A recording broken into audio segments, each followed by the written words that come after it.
So the season is officially over. We do, though, move into the offseason. Patriots franchise does continue. Looking at it now, the weekly awards from the Super Bowl, are you kidding me? Oh, Christian Gonzalez and Marvin Harrison. Okay, that's weird. I'd never even noticed that. But going on here, let's take a look at the season recap. The 2025 season ended in a Super Bowl loss for us. A defensive player won MVP. Dan Campbell, Coach of the Year. Pacheco won Player of the Year for the offensive side.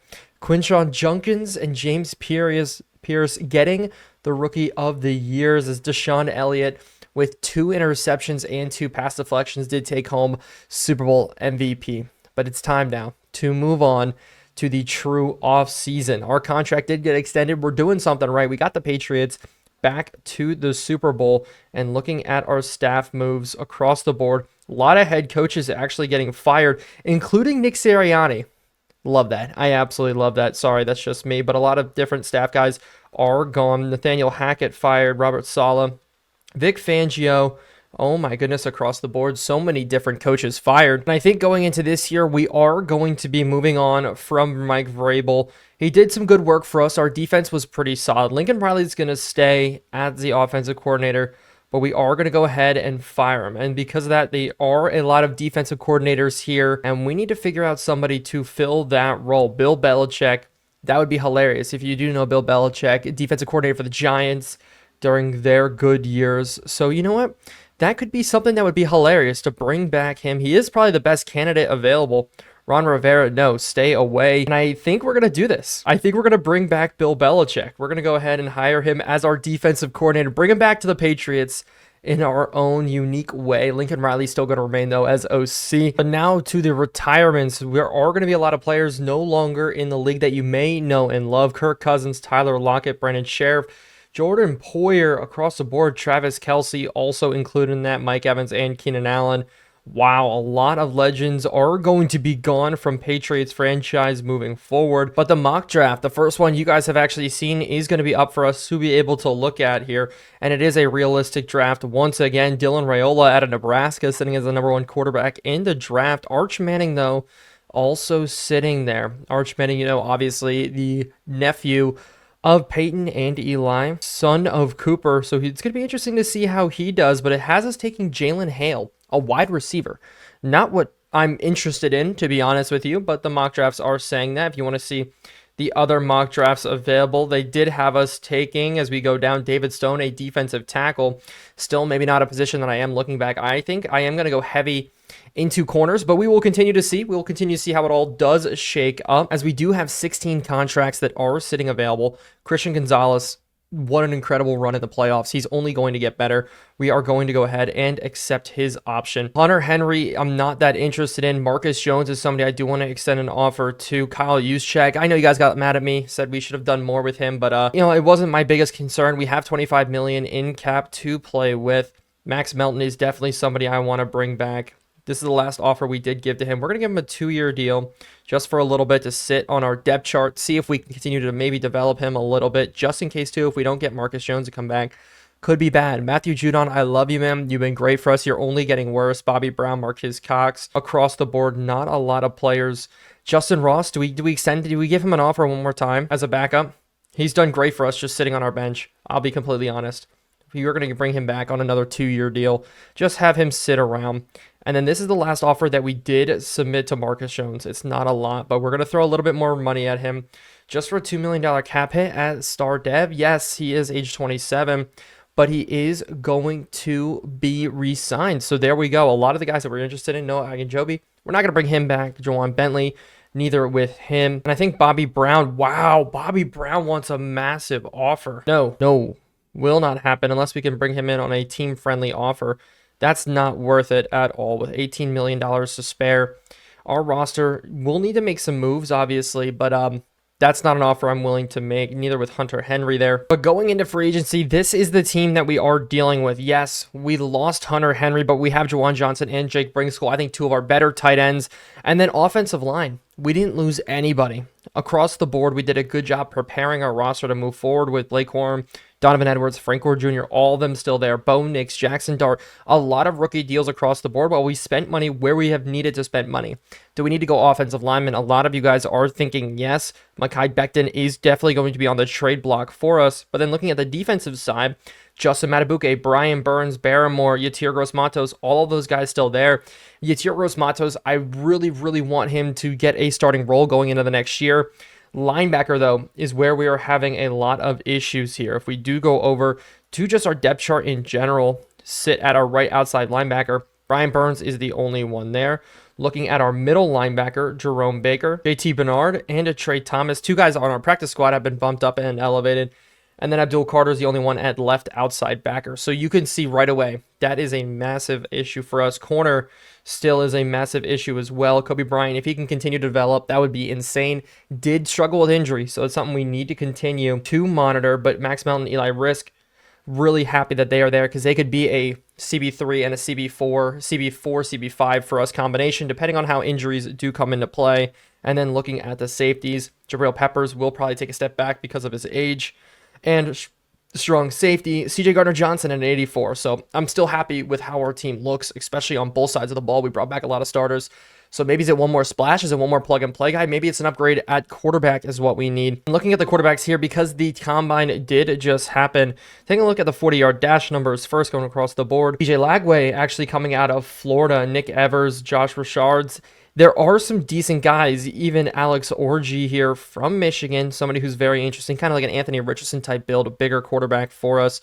Running back is not really going to be a concern going into this season, but obviously there's another Michigan running back there for us. Maybe we can go ahead and get him. But then looking at now the corners, I'm more concerned now with the overall rank here. Christian Gray, Bravion Rogers, and there is LeVar Thornton out of Baylor. He's a little bit older, but he is 6'2", somebody I looked at this year.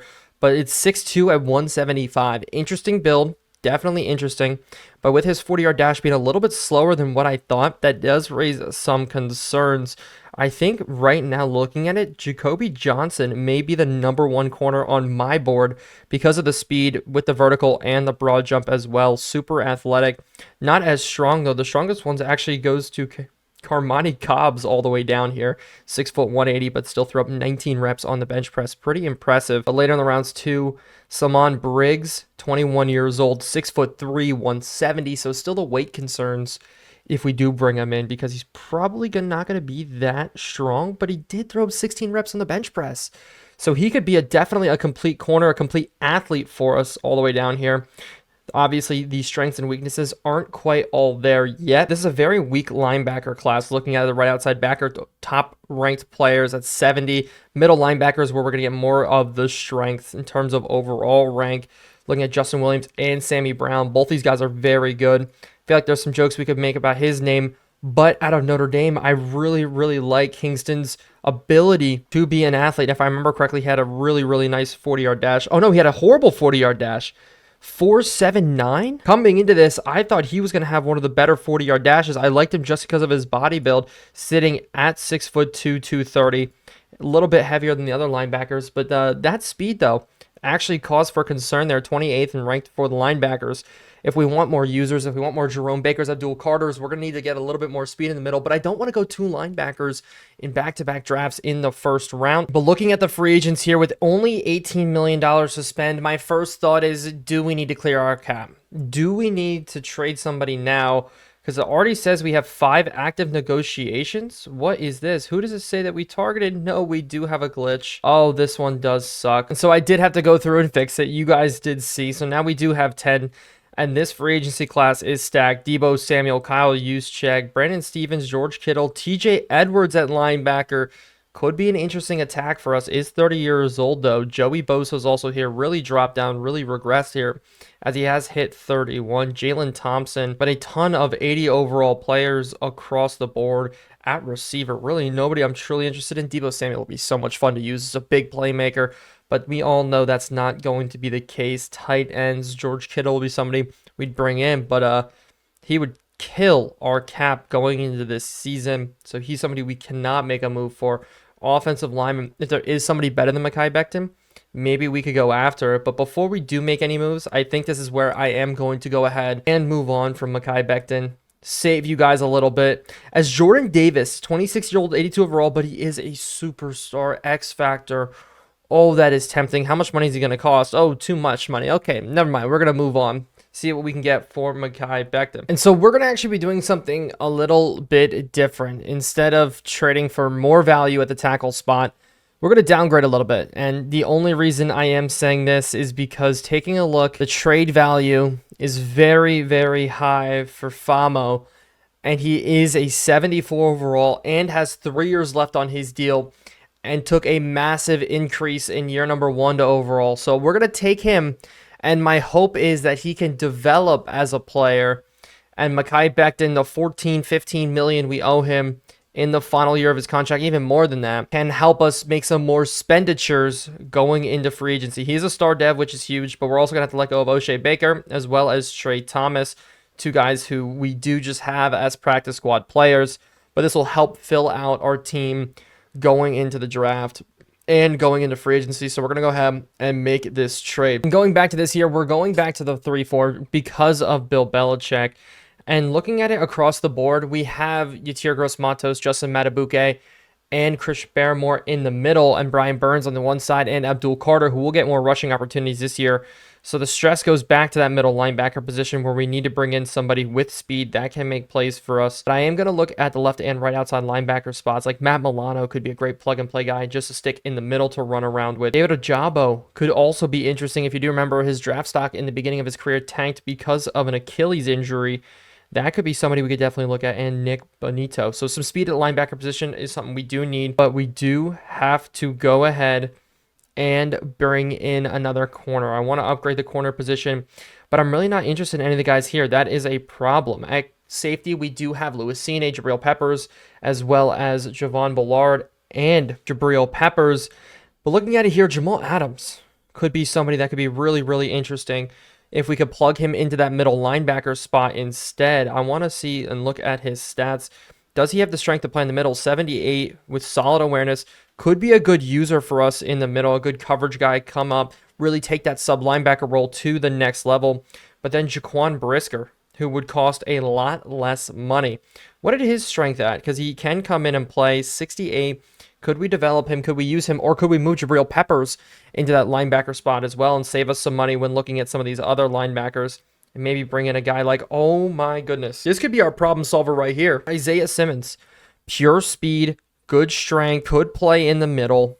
And actually, he may be the answer for us because with him, Jerome Baker, Abdul Carter, and Brian Burns, all 4 linebackers, we could definitely make a move here. We're going to go ahead, and our first big offer is going to be to Isaiah Simmons. Now, he's not interested in our team, but if you want to play that middle spot, that will work out beautifully for us, as we do have the only offer on him right now. And from there, tight end is definitely something we need to fix up. We have Jawan Johnson, Jake Bringstool. We know those 2 are there. I want to bring in one more. Noah Fant could be the guy with his speed, and he's got good blocking ability. Do we have to pay him a lot for him to come in? No, we don't. If we just extend a 1-year deal to him and just let him come in and play off of that, could that be something that would help out our team? I want to have 4 tight ends on roster. That's something I really, really do like, and I'm set with, as Evan Ingram regressed hard, really hard down there all the way to a 72 overall. And it's crazy to think that, yes, Bo Nix and Jackson Dart were both 71 overall. There are a couple guys here that are better. Do I want to go after them? Absolutely not, because look at some of these offers. DJ Ungalele, I don't know how he is sitting here, how we ended up getting into free agency. I think he was actually, I went undrafted and then took a massive jump. Just in case Famo doesn't develop, we are going to make an offer to Jarek Willis. We know that offensive linemen in this league are going to get injured a lot, and we need to make moves to have guys be easily replaceable. Our offensive line is going to be our bread and butter running the football. Hopefully both of our running backs do develop very, very well. If our idea of building through the draft plug and play guys can work out for us, gosh, that'd be absolutely beautiful. As we do have 2 more availabilities to offer. Looking at it, these are the guys who we have extended things to so far. I'm very, very happy with all of these offers we are throwing out. Maybe we go after another tight end, but I do want to build up depth on our defensive line. But at the same time, maybe I could take away Jarek Willis's offer, because I did move Mike over to left tackle. So Garrett Greenfield on him sitting there. Kevin Dotson, Cole Strange. We have a couple centers here on roster. Sidney So's still there. I don't think we need to spend too much money, but Austin Jackson and Fenmo are going to be the ones competing on the other side now for that right tackle job. Left end, we're very, very weak. Sean Martin, I don't foresee him making the roster. And at right end, we're a little bit weak. Defensive tackle, though, God did drop down. And we are spending a lot of money on him. And if we were to release him, it would be a great cap release for us. So it is maybe a trade that we will make. So I am actually going to withdraw Jarek Wilson's offer. Instead, we're going to go a little bit more down. We're going to try to get a cheaper, younger guy that we can plug, see if he does develop. Asim Richards could be interesting. Somebody at this lower overall, but we don't need to go and get them right now. Instead, we're going to go turn around and spend that money on the defensive tackle side first, or the left and right end. Somebody a little bit bigger. Khalil Mack's not going to be able to play the middle. Somebody like Josh Franklin Myers definitely could be a plug-in guy. Right, look at the right end side though. Cam Hayward's there, who is a big guy, can play in the middle if we do need. Jermaine Johnson though is an absolute freak. He could be a plug-and-play guy. Move White there and into the middle. How much money would he be commanding? Too much. That's the problem. He's commanding too much money. If we were to bring in Cam Hayward instead, it would be a low tier offer. So David Ajabu is going to be the next guy we are going to make an offer to. Hopefully he doesn't develop better than Abdul Carter. That'd be actually hilarious. So that helped fill out our linebacker spots. One more we are going to offer is going to be to Benito. Just spending money to build up this defense, make sure we are solid there, because that's going to be huge for us moving forward. And speed's going to be crucial because we know how much we did struggle when it came to some of the tight ends. Fill in our gaps, fill in where we are having problems. And in case we do not get Noah Fant, we are going to extend an offer to Brevin Jordan here, but this is going to be our first free agency class. We're going a little bit lighter, but hopefully you can see the vision on what we are trying to do. Tight ends, build up our interior, and nobody did accept their offer except for Brevin Jordan, so that's actually pretty funny. In fact, that's going to maybe... Now, I'm not going to go ahead and pull Noah Fant just yet. So we did go ahead and send an offer to Bryce Benhart. He's going to be somebody who could develop, and we literally paid him $1.5 million if he does accept, and he didn't. So we're going to go into the next day here as offers are starting to roll in now against some of these guys. Isaiah Simmons, this is where we're going to have to go in and up his offer. I want him to be a solid user for us. He's going to have to play well. He's going to be somebody that we are going to be a crucial and integral part of our team because of the Jerome Bakers, that type of build there at the middle spot. And we know cap is going to be a problem for us to play with, so I'm just trying to find a good offer that we can throw his way. He is a bridge player, but he is going to be somebody that's going to fill in very nicely if we do get it. What is he looking for? Is he looking for a one-year deal, or is he looking for a lot more money? We're going to go ahead and go with this offer. Is a little excessive for him, and that would leave us with not a lot of cap left to play with. We don't have a ton of draft picks. We don't have a second round draft pick, so that's something we definitely need to know. But I'm going to go ahead and probably make a trade and move away from God, clear his cap off, or force him to take a pay cut, as we are going to move on to the next day, see who we did grab. Free agency's getting tough. It is very tough, this one, as we do go ahead and look in. Fingers are crossed. We get the guys that we want. As Deebo Samuel goes to the Cardinals. Brandon Stevens goes over to the New York Giants. A lot of big key players still here. Joey Bosa does go on to play, as they are still sitting on draft boards now. Looks like the Steelers lowered their offer.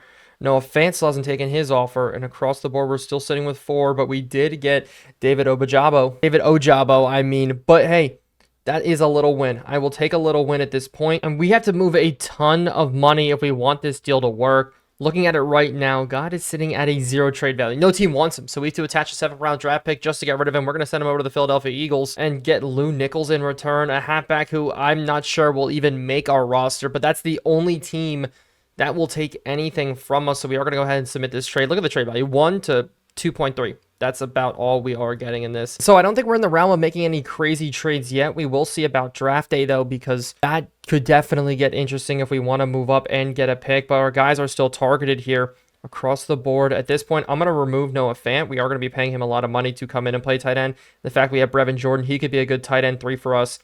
We will not have the time, I think, to really go after a tight end in the draft, so I'm going to try to get one more. One guy just down here hanging out, Jeremy Ruckert, could be a great plug for us if we just give him a not a $60 million, but a very, very low offer just for 2 years. See how he does roll with that going all the way down. And it is still a solid offer for him, so we're going to let that sit. Offensive line, we did not get Brenhart just yet. The attack on him has not started yet, but it's 6'8", 315, young, good. He could definitely play for us, but we now need to get a defensive tackle, somebody to be a backup in this position, and a veteran minimum could be the play just to fill in spots as Jordan Davis goes to the former Super Bowl champions, not last year, but the year prior, the Bears, as they continue to build up a very, very solid team around Caleb Williams. Harrison Phillips could be somebody, but he wants a ton of money. And so I did add Ivan Pace now to somebody just to build out our depth chart even more at linebacker. Ivan Pace, if you do know, out of Cincinnati, absolute demon. So this is 3 big linebackers that we are targeting to build up our core. It's at the point now between Ivan Pace and Benito, whichever one does accept, we may get rid of the other guy's offer, but this will be our move continuing. We're not attacking top guys yet as they continue now just to sit on these offers and not take them. I'm actually going to lower his offer just a little bit here. We did have him at 3 and 2. Now he's going to be sitting down just a little bit more. Still going to be high for him. Still happy to take it as finally Isaiah Simmons is on the roster. So our linebacking core getting just a little bit better, one thing at a time. This is not fun. Some quarterbacks still not accepting offers, but Jared Goff goes back to LA.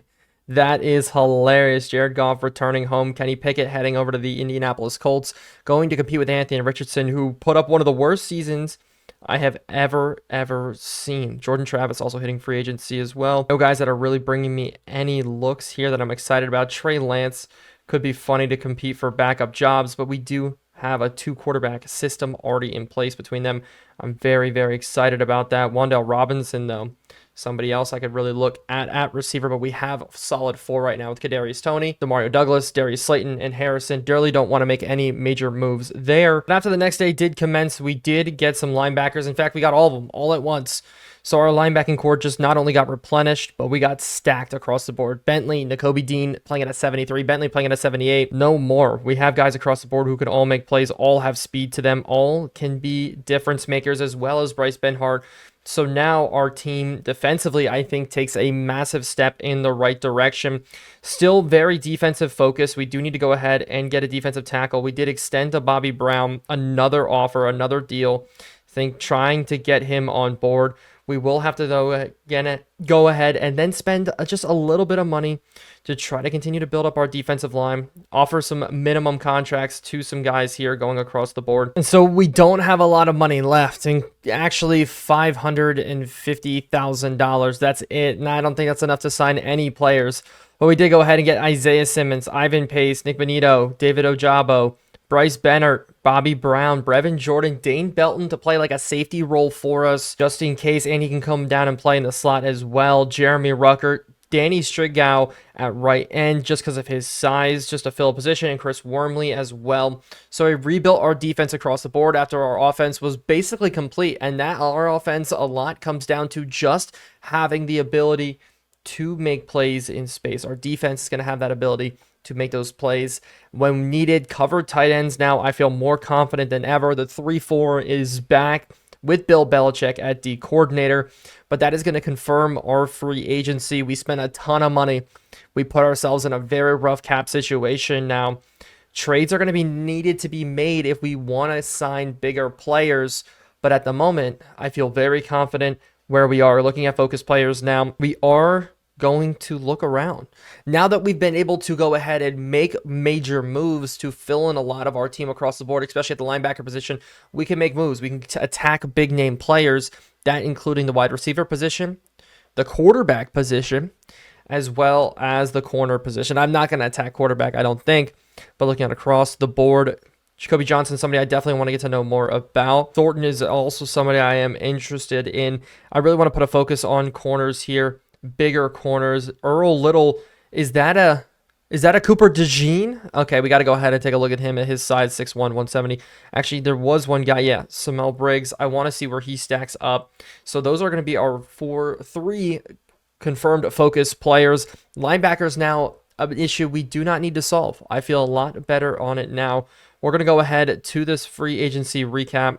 It says we have $2 million to spend, maybe fill in just one more position. But that was all spent on another tight end just to give us 4 on the roster because we're no longer carrying a fullback going into this year. Kyle Juszczyk, I think, just not utilized the right way. So looking at if you do want to see it one more time, if you don't remember, here we go. Across the board, you see it all the way through.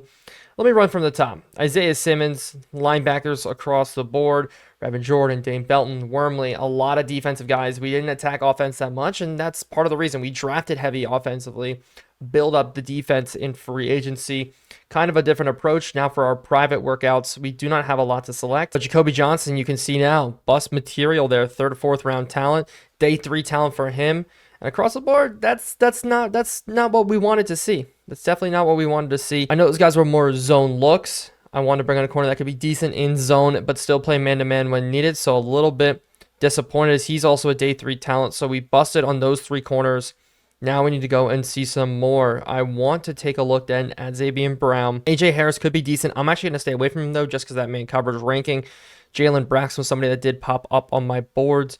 But I'm looking for somebody a little bit bigger, and maybe we'll take that on Earl Little. But then I do want to put one on a late round receiver, somebody who could be available in the 1st round, somebody we could find interesting, maybe another playmaker. We have 2 slot guys in Kadarius Toney and Demario Douglas, but then Slayton Harrison, maybe not. Maybe we go tight end instead. I said I didn't want to attack tight end, but I'll still go ahead and show you. We may not make a decision to use any of our private workouts here.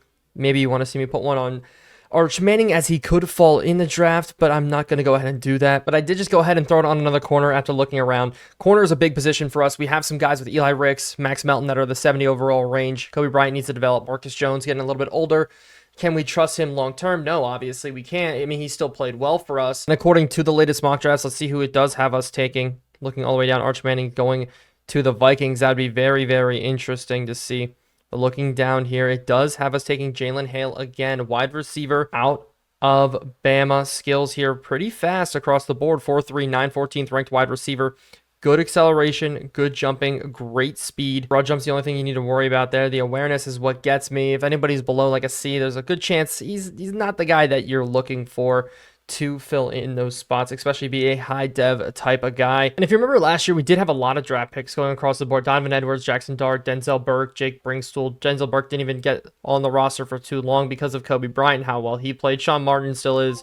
Julian Fleming still is. Practice squad moved up. Joshua Braun didn't quite make it. Where's he at now? He still is a free agent after this year. And then Patrick Jenkins did get cut, moved him over to the Broncos, and he has a roster spot there.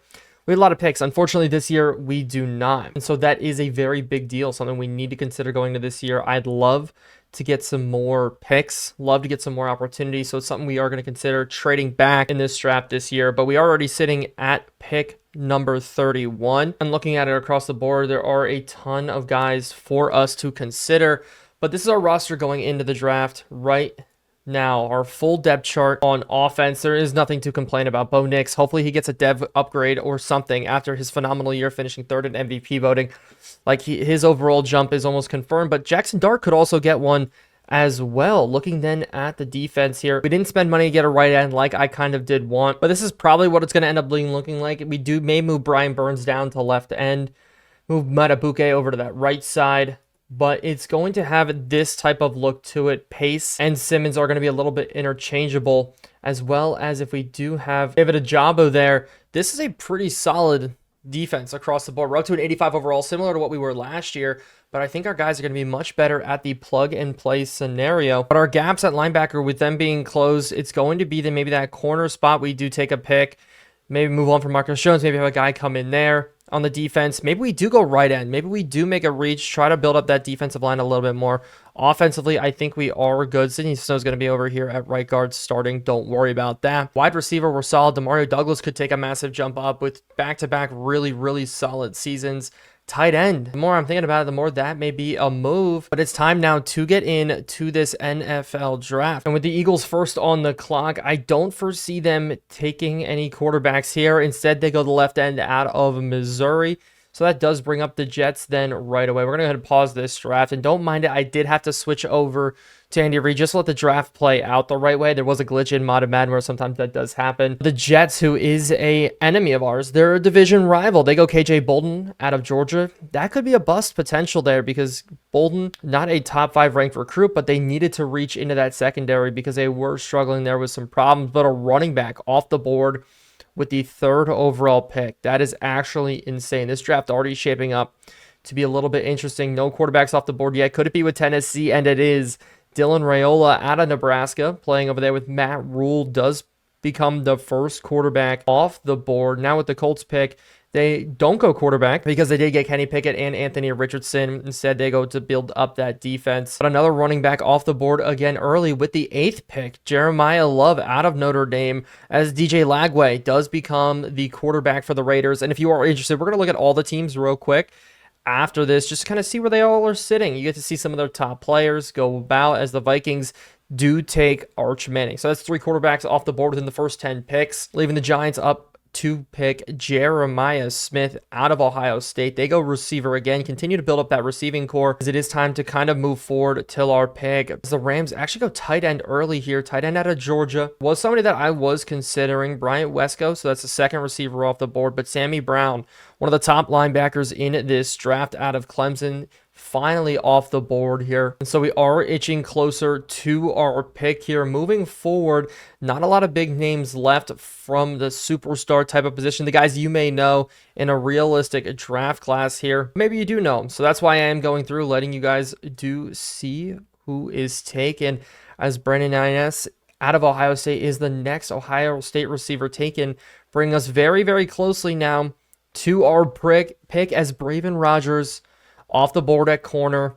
That one does hurt, as our pick is here. And my hope is that our corners did pan out to be there for us. Jacoby Johnson obviously still there. We're not going to be looking at him. Thornton turned into a day 3 guy, day three. So a lot of corners that we were interested in terms of size may not be the answer for us, may not be the solution. And I don't think Taviano is going to be that either. Charles Lester out of Florida State, it does have the size, but at 171, is he going to be good for us? Let's take a look at his stats real quick. I'm worried about his numbers. A to C awareness. So it could be interesting. Maybe we do reach, because I think we'll be able to grab a corner in the later rounds. I did try to trade back. There was no offers on the table for us at all. No matter how hard I tried to move things around, I was trying to move back into pick like 40 range as well as take a 4th.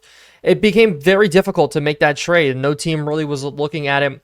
And so I am going to try to select another weapon of offense, something we didn't do in free agency. And looking at the top 3 receivers here, Jalen Hale seems like the right pick for us. I am going to go ahead and take Jalen Hale. Hopefully he could be decent for us. And he is a hidden dev, 93 speed.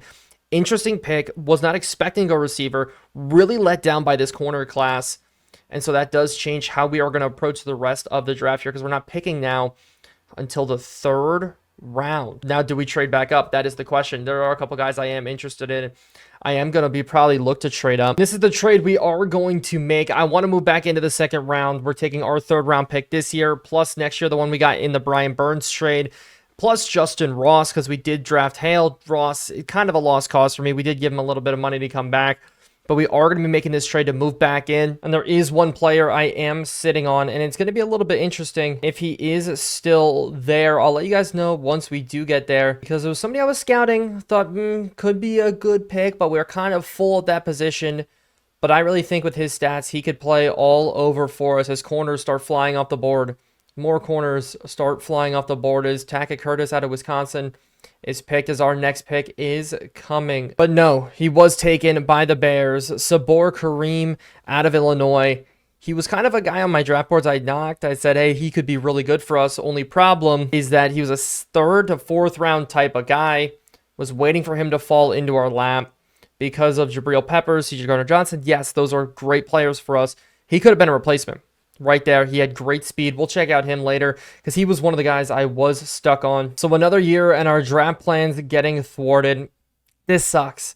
So I'm going to take a look, trade back offers that are available there, and I don't like this one with the Buccaneers. As no right now picks, that does stink. So we do have to get a good player right now.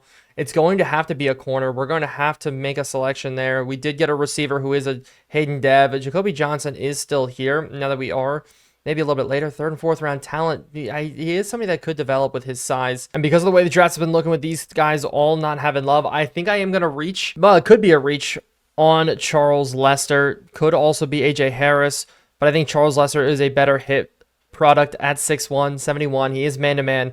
We are going to go ahead and make this selection. Hopefully, he is pretty decent, and he is a hidden dev. Thank you. So we have 2 players, hidden dev. Could have been a trade up, could have been a trade back situation, I do mean.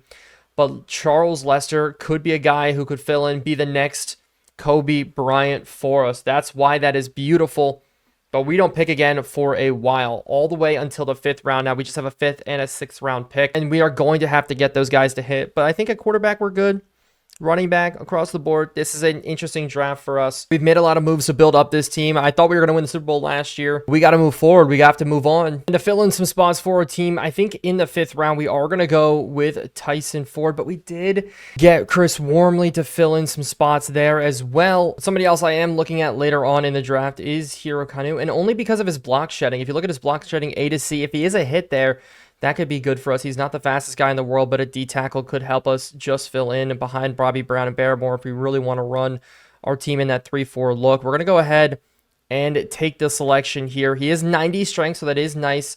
And I think our final 6th round pick will be spent on a tight end or another defensive back. I think our linebacking core is completely set at this point. Our offensive line is good. Receiving core is even more solid than ever before. Running back room does only have 2 good running backs. Maybe we could up that to a 4th. But at quarterback, I am more content than ever. We're going to move on and go to that 6th round pick. And I really hate to do this. The one guy I did talk about earlier, Jordan Marshall, the one thing I did like about him was his speed, kind of filling in. And he ran a 2.4, scratch that, he ran a 4.24 at his pro day. Could this be like the fastest running back we ever take? Could this be a fill-in, a new return man, a move on from Frank Gore at running back, filling in extra space? I feel like now I want to take the risk. He was the fastest. He almost broke the combine record when it comes to speed. It says his speed is elite. This could be kind of a new plug-and-play guy that we could use. We're going to go ahead and select Jordan Marshall. He is a normal dev, but 95 speed, 95 acceleration. This could be a running back that could make it interesting, and we draft another one. We draft another Michigan running back, yes, against the plans, obviously. But just looking at him, I didn't realize he was still going to be there in the 6th round. Could we trade back into the 7th? Probably not. This will probably end our draft. Yes, we only had 4 picks. I feel like they all went off pretty well, though. And we will go ahead and check now to the end of the draft. And so it is time to check out the draft recap. And you may not have agreed with my picks. You may not have agreed with my free agency, but it's time to look. And oh my gosh, Jordan Marshall was a hit. 76 overall running back in the later rounds, plus the dev from the running backs that we're going to get this year with the progression tool. This could be very, very interesting. Holy crap, we hit in the 6th round. Kanu's not going to be bad. He's going to be a good fill-in guy. Hopefully we get a little bit of love from him. But these two guys, both a hidden dev, wow, we could have definitely hit. I know we only had 4 picks. That was rough. But let's go ahead and see the rest of the picks here as we do move on. We'll take a look in the other screen, but there are some good players here. Taylor Tatum is an 84 overall plug-and-play running back, but is he worth that much money? And did we draft the fastest player in the draft? No, we didn't. Aaron Henderson did beat us out by 1. But this is the corner I was talking about, and he's a 77. Oh, I tried to trade up to try to put us in a position to get him. He was projected 3rd to 4th, but 95 speed. Oh my goodness, we got burned again in the draft, drafting a generational talent. And I have to see. He's a normal dev? Oh my goodness, what? He was a normal development player at that overall? Holy crap, that sucks. Okay, maybe we didn't miss out on too much, but I want to see what is his stats here as I go over. Tackling, very solid. Man coverage, 75. Zone coverage, 80. I knew he could have been a plug-and-play guy at a slot corner look or something like that. That does stink a little bit. But hey, I digress. Like always, move on. A lot of teams look like they were reaching in this draft, but the Chicago Bears definitely won with Christian Gray maybe being one of the better corners in the draft, and Sabor Kareem. Those two guys definitely were a hit. The Bengals did well with Sammy Brown. He ended up being a 75 overall. Looking at his stats, 88 speed at linebacker. Oh, that is so nice. The Ohio State receiver wasn't too much of a hit, only a 72, so I think we got him there with Hale. Jeremiah Love, another top running back, picked at a 78 overall. But late in the draft, Kamaran Franklin at D-tackle out of Ole Miss is a 73. So there is somebody we missed out on a little bit later. So far, really no bad drafts. Braven Rogers, somebody we were looking at corner, was picked, only turned out to be a 72. So it looks like this corner draft class was just not strong at all. Not a lot of guys that could come in and could definitely be really good. But it all comes down to the progression tool, looking at it. The progression tool will give guys new overalls, will build the storylines of this franchise across the board. As I'm trying to look to see outside of the two guys, is there anybody else that really stuck out it stood out in this draft. Justin Williams out of Georgia at a 90 speed linebacker. He's another one of the top linebackers in this draft. K. Durham in the second round, a very good running back. Well, the one thing I am seeing is we didn't really have any true misses when looking at it. Our lowest overall guy was a 76 overall. And it looks like we hit really good late. I mean, in the 5th round, most guys are around a 66 overall. Hopefully, our guy, though, can shoot up in development when looking at it. The Detroit Lions did probably have the worst draft, I would say. In the 1st round, they kind of missed there and missed on Malik Murphy there out of Duke. Does have 93 throw power. 6'5", 240. He does have good speed at 84 overall, but the quarterback situation in the NFL, especially in Patriots franchise, is going to be very, very interesting. Another running back here picked late in the 1st round, 81 overall. The Panthers really building on their success, their Super Bowl win, because a lot of these guys could end up being good, and some of them are picks that they used from the Brian Burns trade. But we did have the smallest draft there with only 4 picks. You see 73, 70, 76, 67. So not too bad. I am a little bit upset about it. DJ Lagway did do good. I want to see what Arch Manning's overall was when going through and looking at it. But the one consistent theme I'm seeing is this was a very good running back draft class across the board here. Zion Dylan Raiola, only a 74, so pretty low overall there. But Trayon Webb, 80 overall. But it all comes down to Arch Manning here being a 74 overall, 85 speed, 91 throw power, decent, good acceleration actually. The short accuracy will be where he makes his money. But I would honestly say I think the Vikings had one of the better draft classes here. Only missed on George Fitzpatrick, but it's time to go now to the player development, see where the progression tool does take us. Because looking at our plug and play, looking at our roster as a whole, it's going to be interesting to see how this all shapes up, because our receiving room just got very, very interesting. Jalen Hale, 73. If he plugs, if he's higher than Demario Douglas, what do we do? Do we give up on Demario Douglas? Because he himself is very, very quick. Jalen Hale, 93 speed. Demario Douglas is 91. Could this be the end of Demario Douglas? Could we move on from him? Or Kadarius Toney, one of those guys here, because Kadarius Toney is interesting to say the least in terms of his acceleration, juke move, and all that. Looking at it as a whole, time is almost come for the progression to come in scratch. And now time has come for progression to come into effect. Before you see anything across the board, here are some of the top players. You're looking here, Patrick Mahomes. Brock Purdy up to a 90 overall. Good for him. Christian McCaffrey also dominating there. Running back Jahmyr Gibbs taking a huge jump. And then wide receivers, tight ends, guards. Not a lot of Patriots players here. Hopefully we can get some Patriots to come up. Maybe on the defensive line side is where we will see that. Left tackle, though, will we get some love with Mike? Absolutely not. Let's take a look at the defensive side. Justin Matabuke there. Middle linebackers, none. But we do have Brian Burns at the right outside linebacker spot. Corners, if we could get some love, man. I really, really think that Christian Gonzalez could develop well. And looking at this rookie draft class, there were a lot of jumps across the board. First off, Malik Murphy, the quarterback, 81 overall. That is nuts. That storyline now coming out of the Lions locker room is going to be crazy. LeVar Thornton, the guy we talked about being such a bust opportunity, went to the Colts and had a 13 overall jump. So a little bit of an L there. But a big one coming out of us, Jalen Hale, our wide receiver, up 8 overall points. His awareness took a massive, massive jump. He did upgrade significantly for us. We're only looking at the rookies right now. A lot of the guys did go on to get signed. But it wasn't just him for our team. Jordan Marshall up to an 82. And Blake Corum didn't upgrade.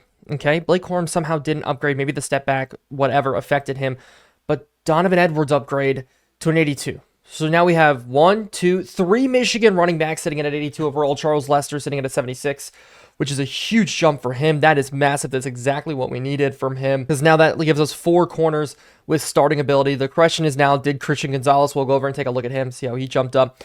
Unfortunately, Hero Kanu did not upgrade for us. Looking at it across the board, we did have a couple of guys that took nice jumps for us, jumps that we did need. First off, at the quarterback position, Bo Nix jumped up to a 77 overall. That is blessed. At a star dev, that's exactly what we need. Jackson Dart actually got +1 as well, but as I was talking about the running back position, come on. Blake Corum, Donovan Edwards, all sitting 82. Frank Gore Jr. got +2 as well. So it's interesting. It is so very interesting now what's going to happen. Blake Corum, his awareness is just killing us, and the normal dev as well. Receiving room now, Jalen Hale, Demario Douglas, Kadarius Toney, and Marvin Harrison jumped up to a 94, and he's now a superstar X Factor. Darius Slayton did not take another jump, though, unfortunately. Jake Brinkstall really hoped he was going to take a jump, didn't. Jawan Johnson, Brevin Jordan, Irv Smith, all of those guys there not getting much love.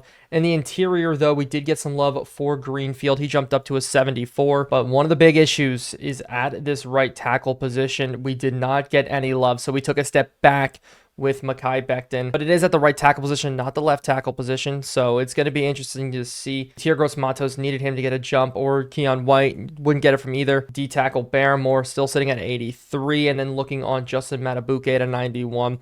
No jump with Brian Burns, obviously, with him being 28. He's out of the progression pool system. But Abdul Carter, as you can see here, a massive jump for us, up to an 81 overall. Block shedding is plus 12. That is ridiculous. I'm thinking about maybe moving him to middle linebacker, but I don't think that's going to be the case. I think we kind of leave him to run around. He can come off the edge. He cannot come off the edge. Kind of a mix in between. Man coverage did jump up, though, to a 60 overall. But at corner, you see it here. It was a jump across the board. It says Christian Gonzalez is only 84, but on the other screen, he has him up to an 89. I will take a look at that, but then Kobe Bryant +1, which is nice. Jalen Jones +2.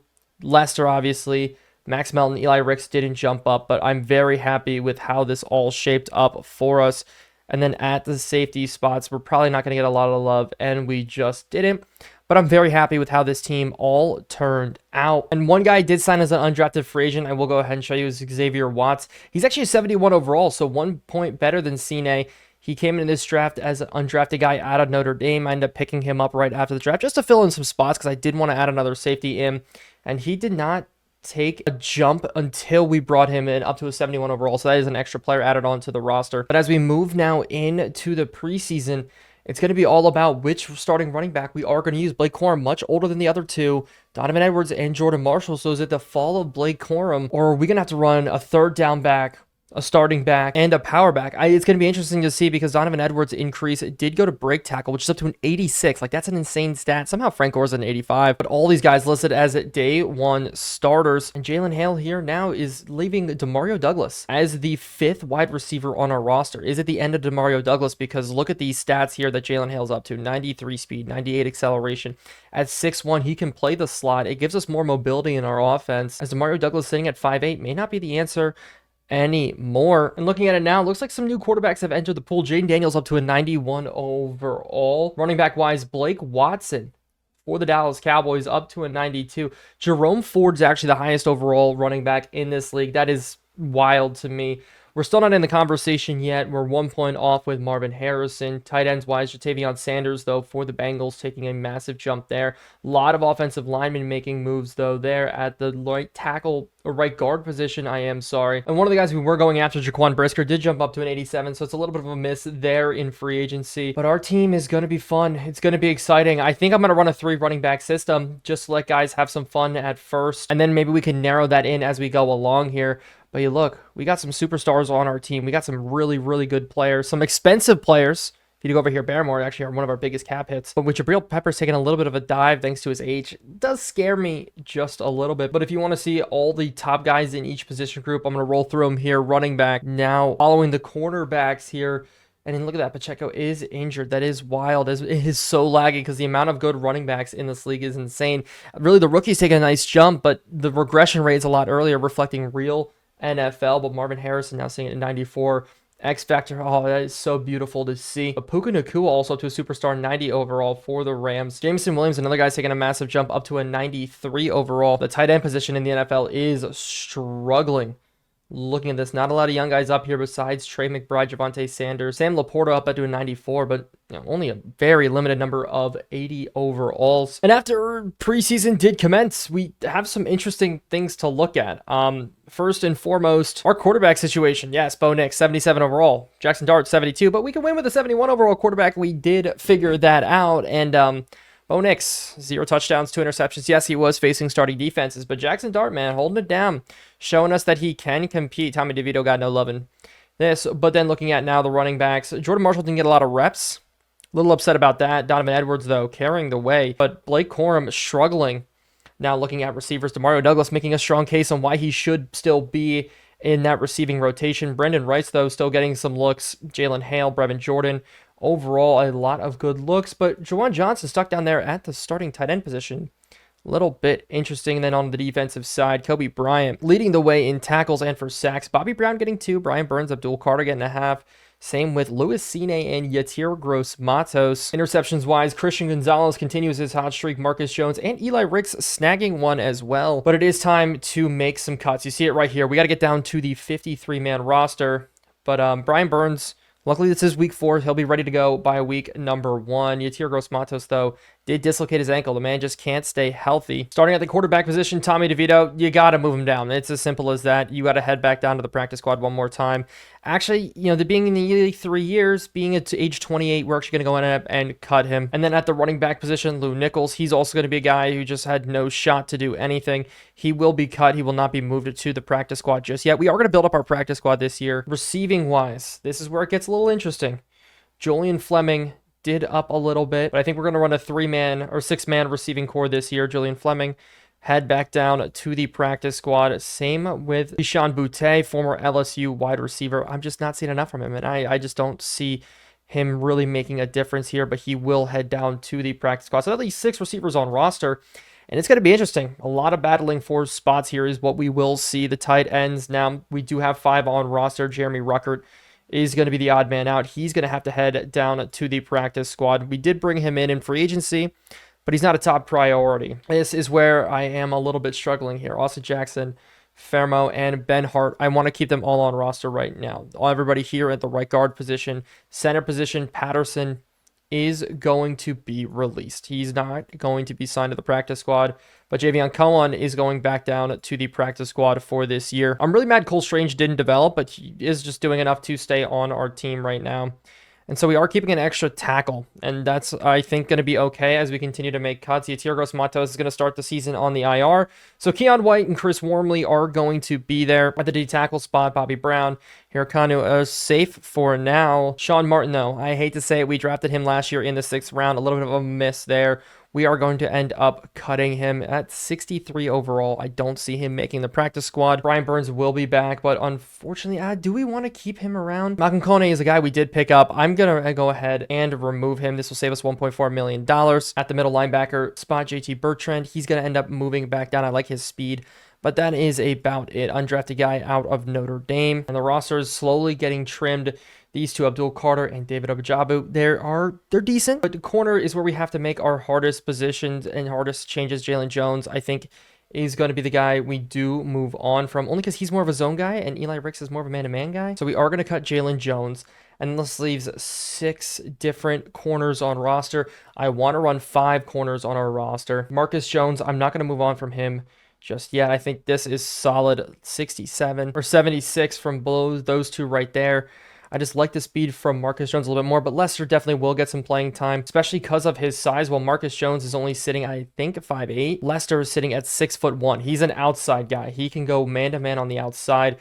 He may be starting over Marcus Jones right now, but maybe some trades do need to happen. Looking at the safety positions now, I'm going to leave all of these guys here, as well as here. Maybe we move on from Dane Belton or move him down to the practice squad for now. Javon Bullard is a little bit better, but I did pick up a couple of other punters, and it looks like the one did develop. He was one of the guys I didn't quite show.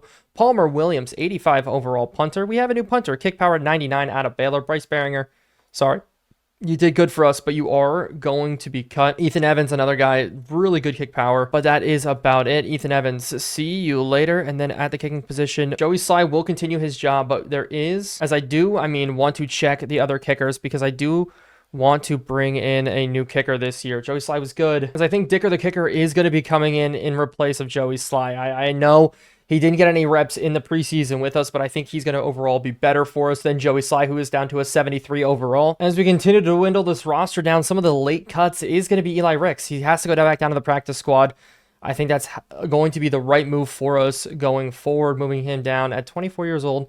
He still has time to do something in this league. Unfortunately, just not for us right now. And then Dane Belton is also going to be one of those guys, the last guys left on the roster, moving down to the practice squad. So now we have it. 53-man roster is complete. And I hate to do this, but we have to make moves. We have to clear out some space because I need to make sure that we are solid at tackle. and that's going to be by taking in Braden Smith. He's 30 years old, but at 84 overall, he's going to be better than Mekhi Becton was, while we are getting rid of Demario Douglas and Garrett Greenfield. Demario Douglas, we're saying bye to him. Kadarius Toney keeps upgrading. Demario Douglas still left at a 75 overall. And we're going to also be giving up Garrett Greenfield, some guy we did get, but he's only been a backup for us for a long time now. And with the way our tackle position has been very overcrowded, we have to move him in this trade. He was worth a lot. Teams value him with 2 years left on his contract. So this is a trade we are going to be making, and this will help build up our offensive line, and we can take in his very, very big salary and hopefully maybe restructure it then in the future if we do need to.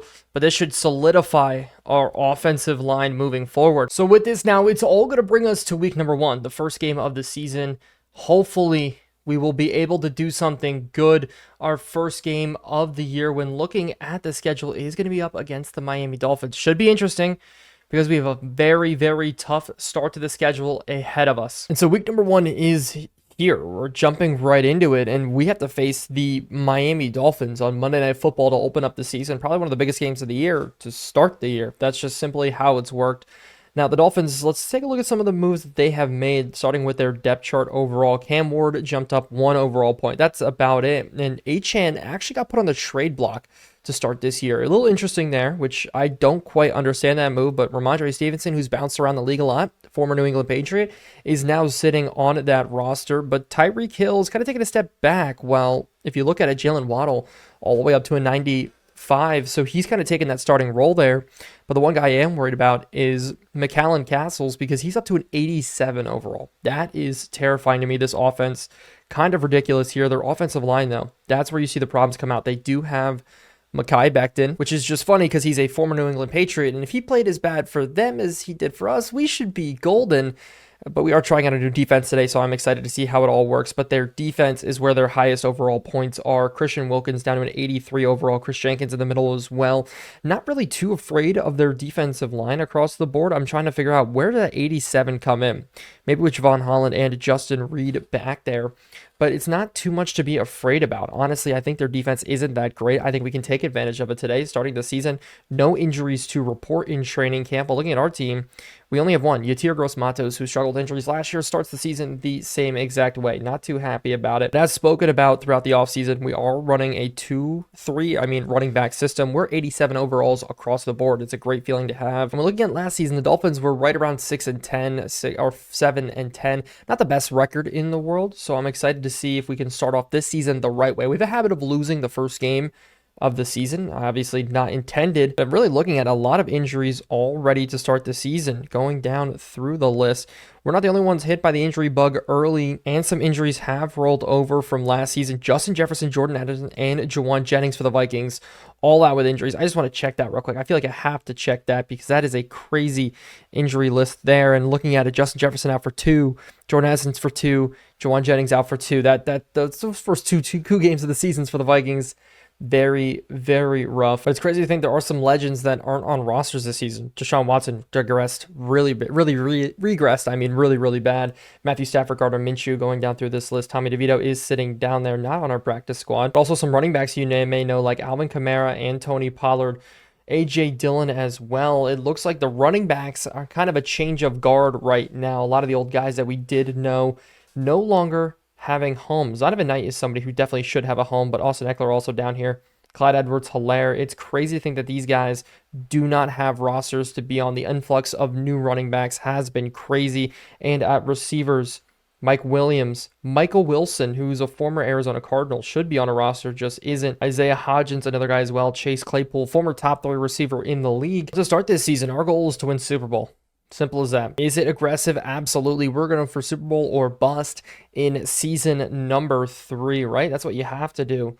And we are going to be doing our weekly strategy, focusing today on stopping the deep pass as always. Hopefully, our new and improved linebacking core can cover tight ends the right way. I do have to go in and set some formation subs because there are some looks where I don't want Brian Burns at the linebacker spot. Sometimes I will want him at the linebacker spot. It's really going to be interesting moving things around, and I do want to run the football today. And running outside, get our guys out in space, try out the new running backs. Definitely don't want to score 5 rushing touchdowns. Let's get 1 interception today. Hopefully we can start the season right. No injuries, and we can just get smoothly into the first game of the year. Going through, looking at it right now. Good game plan boost for our guys. Run blocking is going to be a key today. Our offensive line, new and improved. I'm really excited to see how it all shapes up, but no injuries. And so it starts right now. Our road to the Super Bowl, 17 long games ahead of us. Can we finish, what did we finish last year? With 12-5, I think was our final record. Can we get back to the same, if not better? Hopefully not worse. The goal is only to make it to the playoffs. Any means necessary. Would a win in the AFC East be nice? Yes, looks like the Bills did take a step backwards, but as we get closer to playing them this season, we're definitely going to check that out. But the Dolphins are another team in our way. They've gotten better from last year. They took a big step back with the loss of Tua. Tua went on to go win the freaking Super Bowl against us. But can we rebuild this team to the glory land? And yes, we are going to have to talk a lot about the defense today, but that won't happen just yet, as it's going to be our offense up first. And we do have not some player changes, but some other changes, like what is going to be our scheme this year as Kadarius Toney starts the year with a solid return up the middle. Brian Burns, why are you on special teams? I cannot have him get injured. He's a crucial part of the defense we're trying to integrate this year. Something different, something new, something that is a little bit positionless, but I'll get into more of that later. But we do have Bo Nix, who is up to his 77 overall. Big key with him this year, staying healthy. I think in total playoffs combined with the rest of everything, he did finish last year 39 touchdowns, 22 interceptions, something in that range. Very good numbers, but it's nice to see there. Marvin Harrison Jr. is up to an X factor. So we start the season with the read option, and we are just going to slide down nice and easily. 8-yard gain to start the year, as things may change for us. Last year, we almost led the league in receiving yards across the board with Harrison. Almost led it, or did lead it, I think, in passing yards with Bo Nix. This year, maybe a little bit more run heavy as we start on the ground right away. Good juke move from Blake Corum, and he's off to the races already. This is how we're starting the year. It's Blake Corum fighting for a starting job as he takes this one all the way to the house. I didn't even get a chance to talk about it, so we'll talk about it on the next drive. There's a lot of changes going into this year. But how we integrate our running backs is going to be centered around. What a touchdown run to start the year. Couldn't be more excited. Blake Corum making 1, 2, 3 miss. Solid juke move on Jalen Ramsey. And we are off to the races this season. Also, cool thing is we got a brand new kicker. Dicker the kicker in to nail this one through, and he's got the leg, maybe the third, maybe the second, but he's got a leg nonetheless. Way to knock it through. And our brand new punter, Palmer Williams, is set to nail this one deep. The one thing with Behringer was nice is not a lot of returns. Will Palmer do the same? Holy, and he does out the back of the end zone. I want to allow almost no returns this season. Starting on the 25 is going to be the Dolphins. And what is going to be the focus this year? Well, it's as simple as this. Formation subs. You saw how we did recruit our linemen this year, and it will be a big emphasis on this year. Lester will be starting at some aspects if we do go 3 cornerback looks over top of Marcus Jones. Sorry, Marcus Jones. But a lot of this year is different linebackers coming into play at different times, especially with the use of Isaiah Simmons. We know how athletic he is. He can play different looks for us, make moves, as it is almost a good run. But there's the block shedding from Abdul Carter, the thing that we need to be excited about. He's got the ability to shed blocks a lot better now, up, I think, 12 overall, if I do remember correctly. I don't like this look here, as we're going to move Carter and kind of go man-to-man as they go quick underneath, and it is there with Jerome Baker in coverage. Was that Lester? But we are back to the 3-4 indefinitely. We're not getting away from it as they do go quad, so we're going to shift people a little bit. But Isaiah Simmons will come in on different dime looks, different packages here as the pressure is getting there up the middle, as it is Justin Matabuke getting our first sack on this season. They go quads look. If our guys can win one-on-ones, we'll be able to get in there as we do force an early punt on this Dolphins team. So far, things working, but we'll talk a little bit more about that later. As Jordan Marshall, our high draft pick, or high development draft pick, not high draft pick, because he was picked in the 6th round, 95 speed, is set to get the return here. And he's got a little bit more drip than some of the other guys here. As he out to the outside, he's breaking tackles already, getting a solid return for us to start this second drive here. He's institution into our offense.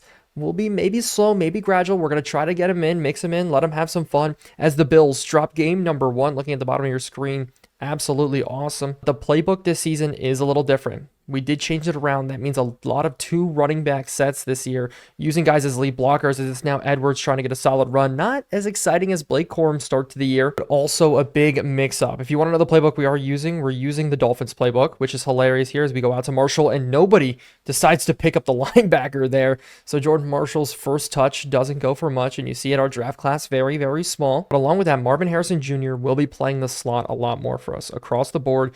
He's somebody we definitely need to play well, as we are going to go out to Juwan Johnson. Juwan Johnson's got the catch, and we're going down the field early. Good throw from Bo Nix.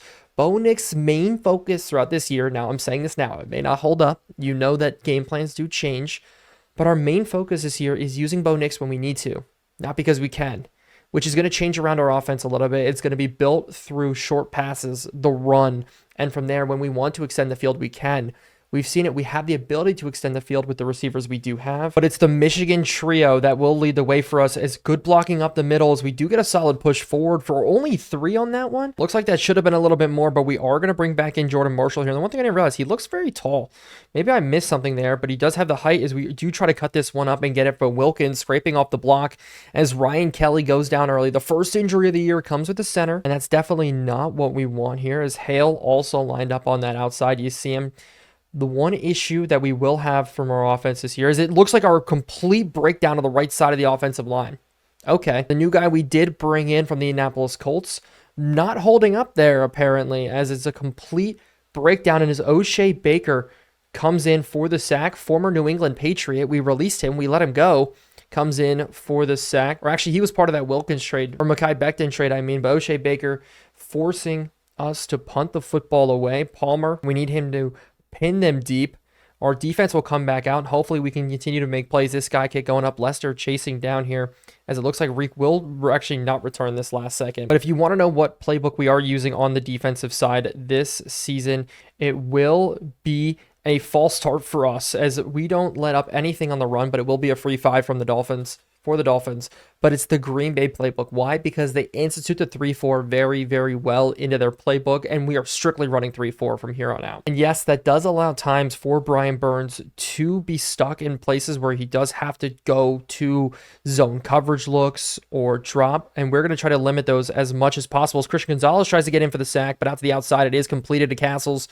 One-on-one there on the outside with Ojabo. As Ojabo and Brian Burns, very much the same type of player in a sense, where they're very good at rushing, very 3-4 style build guys, and try to limit the amount of times they are in coverage as a whole, as they are going to chest a deep shot here. Will we get up with Kobe Bryant? And instead, we're mossed.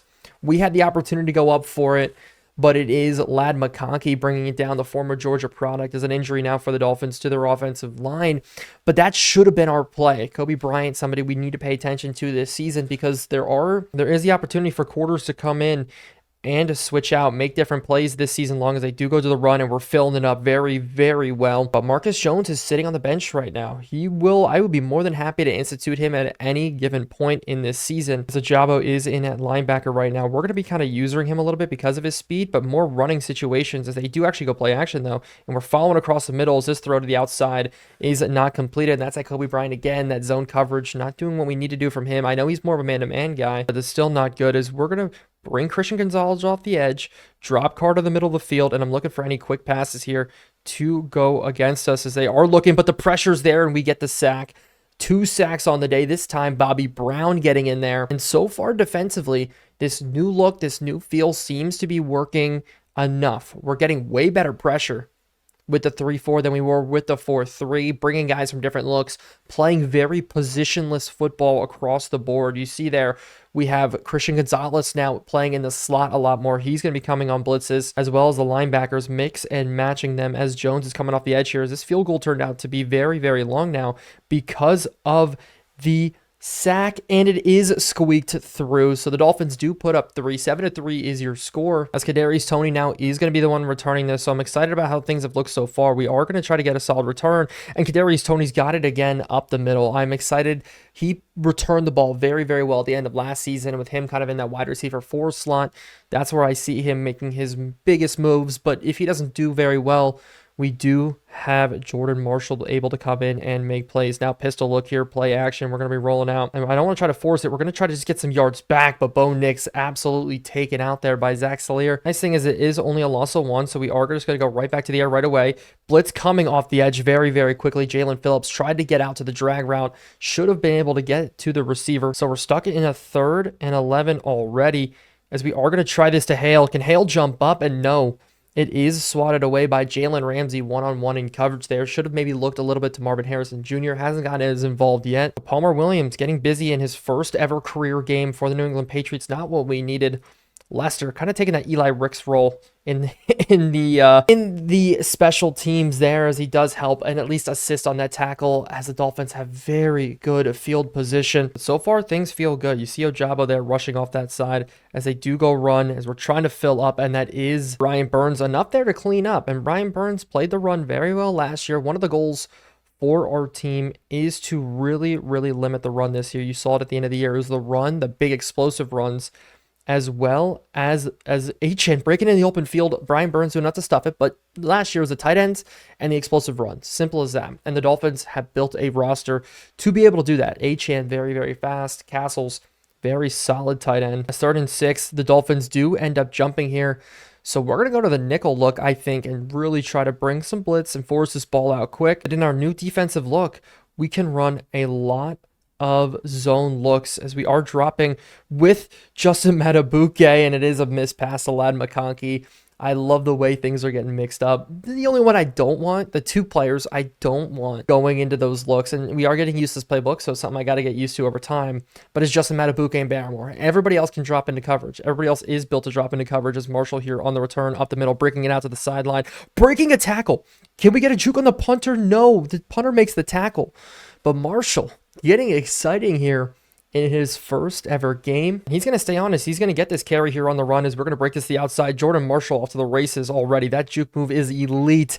That is exciting, and that is going to be the end of the first quarter. Looking at it, rushing yards, 91 to start the game. Passing yards only 24. We haven't opened up the passing playbook yet, but 13 offensive plays, really dominating time of possession here to start. But we're going to continue to dominate this time of possession here. Stretch play to the outside. Lee blocking here from the fullback. Slayton picks up a nice block. Corum off to the races again. Corum making plays down the sideline, as it's him who's starting this game very hot. Edwards, I think, only has 1 run so far. Marshall getting a good break. And the more we get through, the more we're going to use formation subs to institute things from both of them. Now you see another I formation type of look. Absolutely awesome.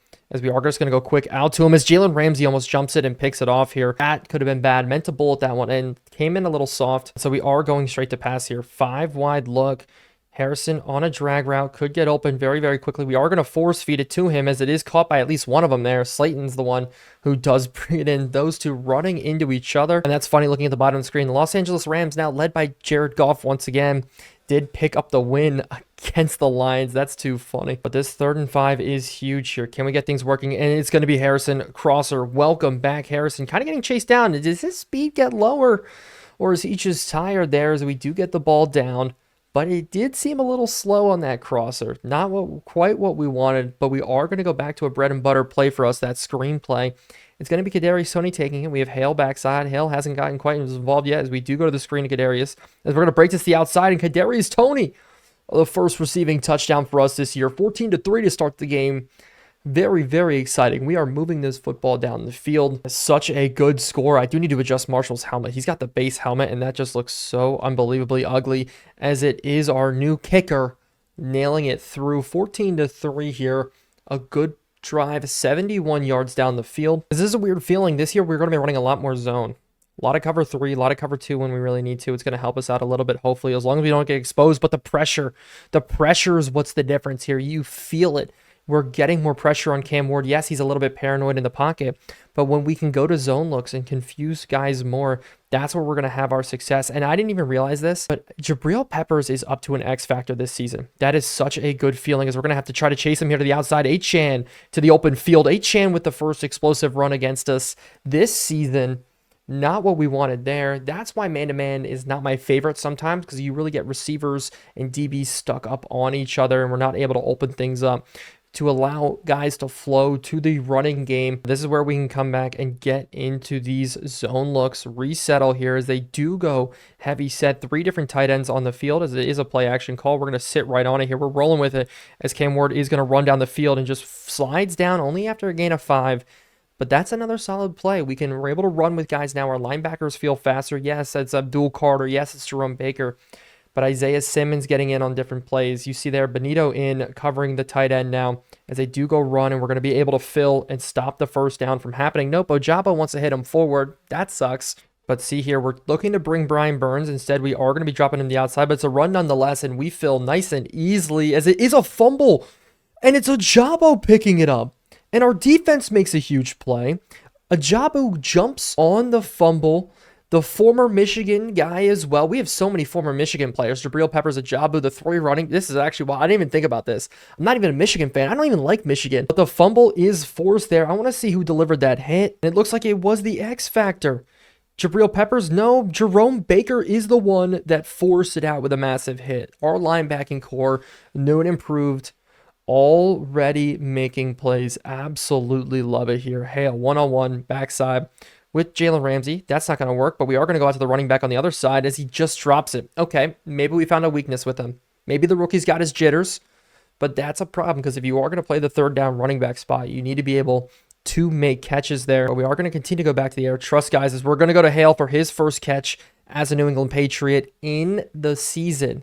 Good for him. Congratulations. But we're going to keep this drive going. He's hopefully going to have a lot more than that, especially with some of the positions he's playing as they do come out in cover 3 now. We're going to snap it, and it should be Marshall wide open, at least for the first down enough as Marshall is able to get upfield as a good read there. He's got 2 catches now on the day already. Back to the round now as Corum does check in. Looks like they're stacking the box a little bit, but hopefully we can work against him here as the cutback lane's there. Corum running with him is just so smooth so far to start this game, but Marshall just seems like an absolute weapon as we are going screen pass to him now, and it's dropped.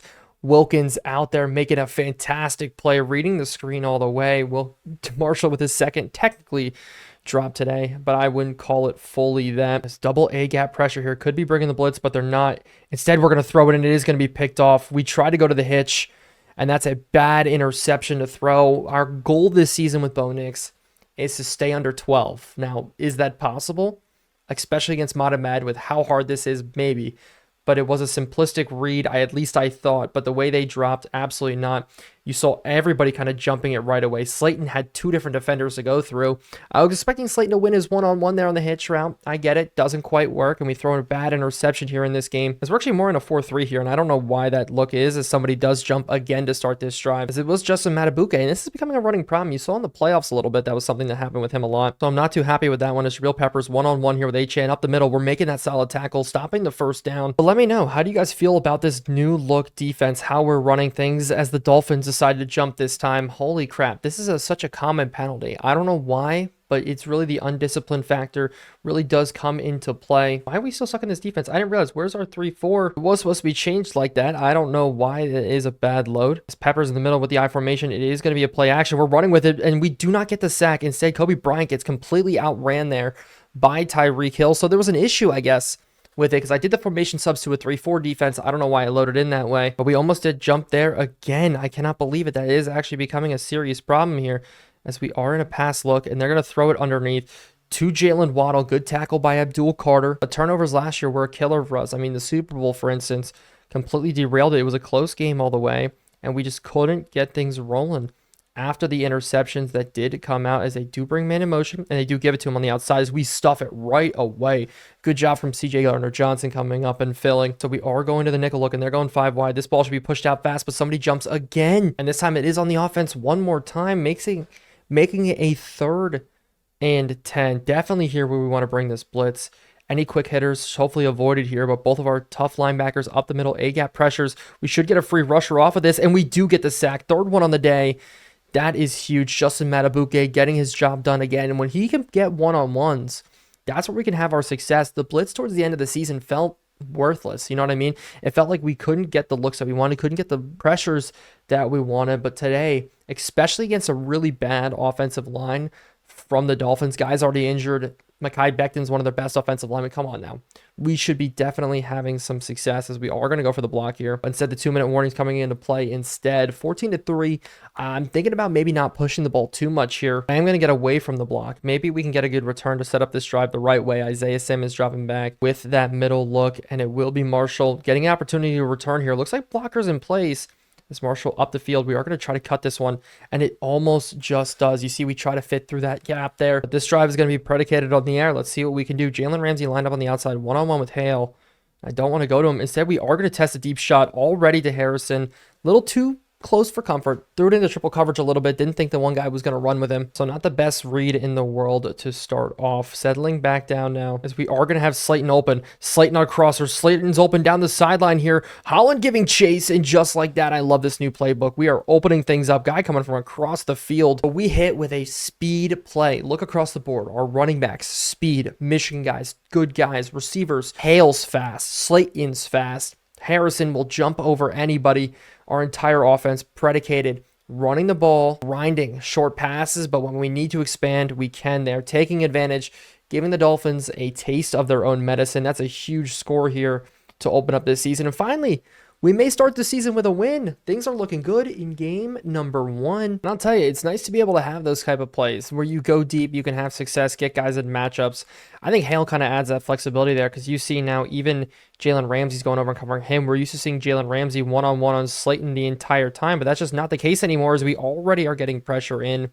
And Ojabo is able to get the sack. So that's 4 already in this game as they are going to try to push the ball here, which is actually crazy to me as we're just kind of going to roam with Baker here in the middle of the field. Try to find some open. They are going to the tight end castles here, but Jabril Peppers, decent job in coverage as they are going to the hurry up, but they do move some guys around and no issues here. We've had problems in the past of when the teams go hurry up that we can kind of get burnt as it is going to be a deep shot and Kobe Bryant's going to drop the interception. Great opportunity for Kobe Bryant to make an impact play after not having the hottest start in the world. You know, when you get mossed by Ladd McConkey, that's going to be issues. I mean, granted, Ladd McConkey, great receiver, but it's 76 overall. Come on. We need Kobe Bryant to win those as Marshall will get the return, and if he could break this one open here with not a lot of time left in this first half, that'd be a great feeling here as up the middle takes it all the way up to the 40-something. So maybe we do try to open it up. Maybe we try to put a little bit more points on the boards, dominate a team in the opening stretch to start this season. And looking at it, they're in a cover 3 or so. If Jalen Ramsey doesn't drop, that would be wild, and he doesn't, and it's a broken play. And Slayton up and over the top is going to win that one-on-one. He's going to get tackled in bounds. We're going to burn a timeout. Slayton in the man here to open up this game. I cannot believe that's the matchup that the Dolphins came out in. We are just looking for some sort of points on the board, but why not take a shot to the end zone if we're having this much success? The Dolphins coming out so flat in their opening game, as we are just going to go out to the running back here so we can get this block picked up. It's going to be Marshall taking it out of bounds. Nice and easy as the clock stops here. Everybody just making plays now across the board. So many weapons on our team as we're going to step up in the pocket and actually take off with Bo Nix. And Bo Nix diving for the end zone, and we put up another score. 4 touchdowns to open up today across the board. You cannot be mad at that. Our offense showing why we may be the best offense in the league. Yes, we didn't make a lot of additions, but we made moves. We added a weapon, another weapon to this offense with Marshall. You see it, he's making plays. Bo Nix got better. Already coming off 3rd place in MVP voting last year, he got better. Yes, the interception, we don't talk about those. Then adding a weapon in Hale too. Hale, not even used yet. His speed is going to be electric as Dicker, the kicker, knocks this one through. 2 scores in under 20 seconds in this game. That is actually amazing. Right before the 2-minute warning, we're able to put one in, force the punt, and then easily get more luck out of it. This should be halftime, right? They're not going to try to push the ball after this, as we're going to guess pass here on this one as Cam Ward starting off his season very, very poorly. As I'm looking for some across the middle, we're going to be all over. They dump it off to the running back instead. Lester coming downhill, missed a big shot. HN already fumbled once, maybe could fumble again here. We are going man-to-man, and this is where I want to get an interesting look here because Abdul Carter is going to be in coverage as it is going to be a pass, and it's up and almost picked off. Gonzalez, great coverage there, solidifying himself as a true number 1. I wish he got an X Factor upgrade for his performance in the playoffs. Unfortunately, didn't. This is where I'm looking. Maybe they take a shot to the end zone here. Maybe try a deep pass, as it looks like they will. Instead, just go to the sideline, and that's going to be all she wrote. Cam Ward, 10 of 14, not too bad. But when you're going up against us and how high-powered we are at this point, you got to get the wheels turning, but unfortunately, the defense is built to stop that. Yes, Achane had that nice run, but look at it now. 209 passing yards, 128 rushing yards, over 300 yards in this first half. And I will say this, This is the base modded stuff right now. This is actually the same sliders that we finished the Super Bowl with last year, and it's going to roll over. We're going to continue to make things harder. I've been making things harder throughout the series for us, but we are opening this one up hot, and it's great too because I have not played a game since the Super Bowl, so it's good to get back on. If you guys don't know, I don't play Madden outside of recording right now with college. Almost done, and if you did look at my community post, I actually ended up winning a Western Pennsylvania business pitch competition, walked away with some cash for a business that is set to launch, so stay tuned for that. There are some exciting news that's going to be interesting. I'm a man of many talents. At least I try to be. The people that I do work with in this industry tell me I'm a little bit crazy, but it's fun. I own DSB Media, which is a TikTok partner streaming agency, as 8chan opens it up first play with a run, gashing us on this first play. I had to stop talking about my life because every time I do something like this happens. Oh my goodness. And that was just a great run against our scheme look. We were bringing a blitz gap for gap, and the gap got exposed. That's the problem with blitzing in those types of situations, as they break this one wide open on a great run. Hopefully not a comeback for the Dolphins starting this early in this second half, but maybe just a lucky run as 8chan. Good job on his part, just breaking that one wide open. And when he gets open, it's very hard to catch him with his 95 speed, I think it is. But as I was saying, yes, I am doing a lot of things, involved in a lot of things, graduating college. I own a company, have another company set to launch. I'm very, very excited about those. So keep in mind, I mean, I'm graduating college, but I'm working for myself at this point. So it's been super, super fun. If you are under 1,000 followers on TikTok and you want to get streaming, I can help you set you up for success there. So a little plug on my own. I don't do sponsorships because I do my own stuff. So that's my little gift for you guys. Little plugs here and there. Is Marshall starting off with a run, breaking the tackle on Snead. We haven't been seeing Donovan Edwards that much. He will get more reps as we go along. No worries. But we are going to try Brinkstool here in the run blocking ability, as he does do a little bit. But Corn breaking to the outside is able to get up to make it a 3rd and 1. Almost touching that 100-yard mark on only 5 carries today. Donovan Edwards will be playing a lot of fullback for us, but he's not going to get the ball here. Instead, we are going to go run instead.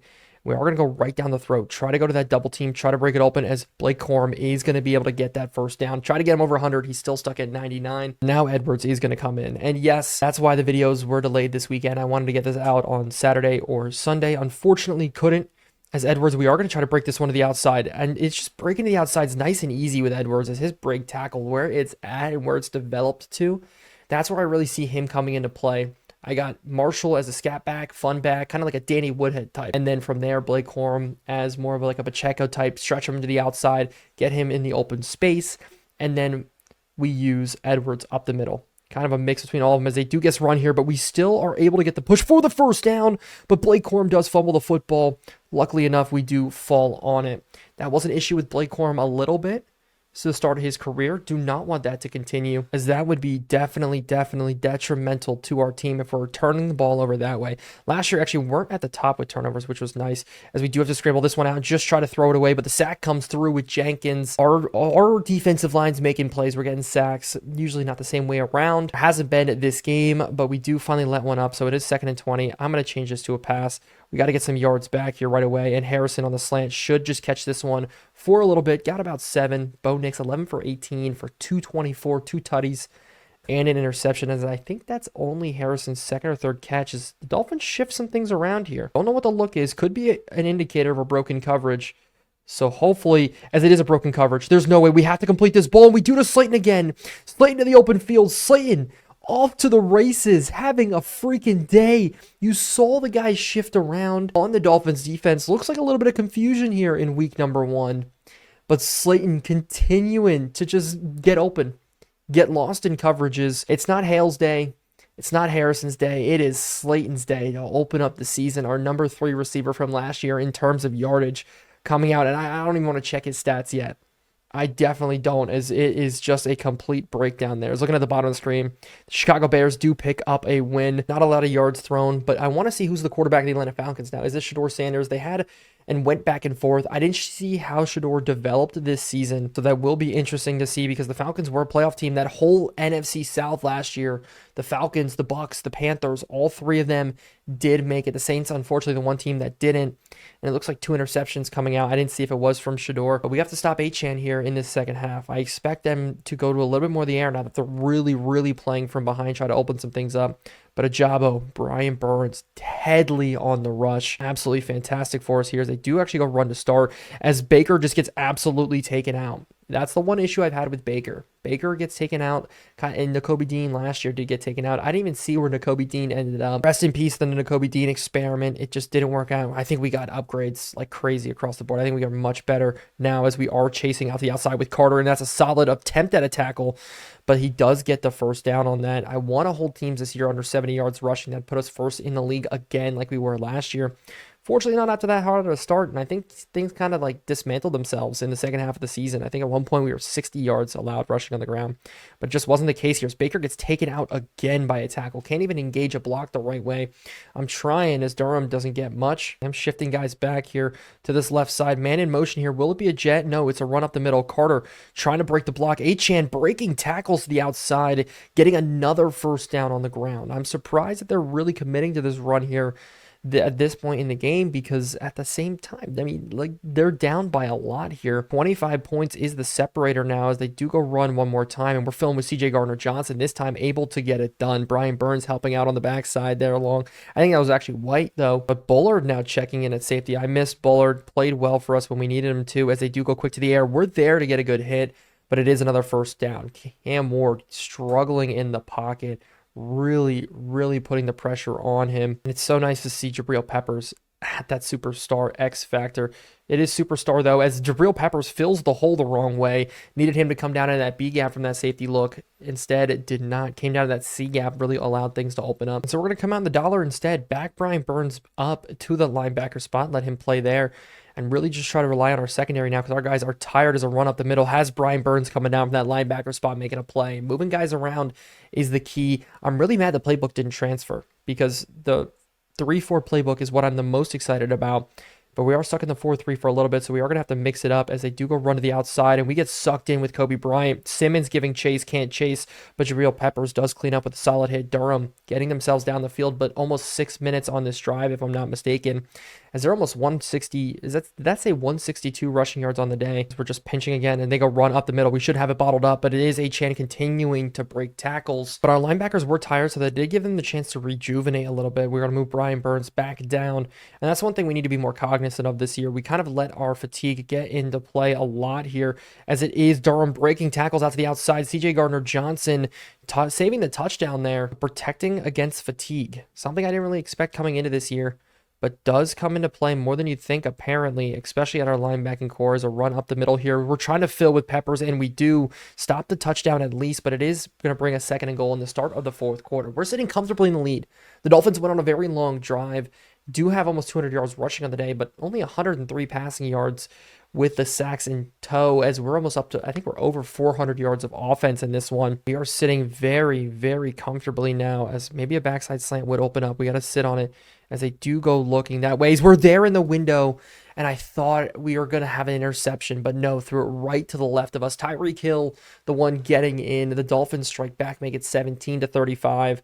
But now it's just all about the run. Go back to the run. Let's waste some time here. Let's put on shoe clock early in this fourth quarter, because we are still up by 2 scores, 17-35. Actually, my math is horrible. We're up by 3 scores here. This is awesome. It's Tony on the return once again. We are going to take this one. Our goal this year is to get at least 2 return touchdowns, and that blocking from Frank Gore isn't going to get it done. Maddie's not the return man this year. Now he just can't block for us, slowly losing respect on this team, and also lost in the running back room. Frank Gore at one point was such a weapon for us, almost took starting reps for us, but now it's just not the case at all. It's going to be Donovan Edwards with a great lead block, and it's off to the races again. Blake Corum continuing to have success. We're going to start putting in Donovan Edwards, but we're still going to use Blake Corum, but I want to see how some of the other running backs do use it, as it is a simple sub. And Edwards is now in. Marshall's going to be lead blocking for him. Can we open up the same kind of stretch play? Actually, can we shift it to an inside blast? Oh, we can. Edwards leading the way up the middle. And as it is, Edwards getting an easy first down here. He's got 3 carries for 20 yards on the day. Across the board, our running backs just having success as shoe clock is officially turned on. Do we even need to go to the air if we can run the ball like this here? As it is up the middle. Marshall getting a good one himself. He's got 4 for 24. Not quite the yards per carry as some of the other guys, but still very good. As we're going to go back to Blake Corum on the ISO look. Edwards lead blocking, and that's so exciting. Now, this is where we could have used use check, and this is where maybe that was a mistake in my play calling and how we ran our offense. but having Juszczyk as a fullback could have been nice. But I think Donovan Edwards plugged in there will still have some success, if not a lot of success, because he is a bigger body. He can do things that we need him to do. As in the slot, Harrison just one-on-one could be awesome, as that blocking scheme just not working, but Marshall still falling forward for a good gain of 2. We are finally going to go to the air here, and Edwards leaking out could come open as pressure in our face right away. We couldn't get the ball out. Bo Nix is only 12 of 20 in this game. Like, we have not needed to throw the ball at all. Some games we're throwing 30, 40 times a game. I feel like the less we throw, the better things work out for us here, as it is and could be a quick pass out to the tight end, and it is Jawan Johnson wide open there, just getting upfield enough on a 3rd and 8. Couldn't get to the first down marker. So we are just going to settle for a field goal, extend from 18 now to 21, hopefully. And they're saying go for it. How far would a field goal be from this range? 51. We're going to make it a 21-point game here. Wind is tough. This is Dicker's first big kick for us. Hopefully we can nail this one through. And it looks like this should be good. Dicker, the kicker, puts it through. Better than Joey's Sly. See you later. We are on the board once again, extending our lead now to 38-17. Looking at Arch Manning's first start at the bottom of the screen, 18-31, 175, 1 touchdown, 1 interception. Struggled to run the ball there. Back on the other side, just struggled as well at quarterback. And they only had 1 rushing attempt with, I think Breece Hall may still be injured for that team. I'm trying to look and see how the league's kind of developing to start the year. Commanders take a win, but still, Jaden Daniels didn't put up the best numbers in the world. Baker Mayfield now for Pittsburgh, 30 of 42, which is just a hilarious shift for his career, bouncing around teams.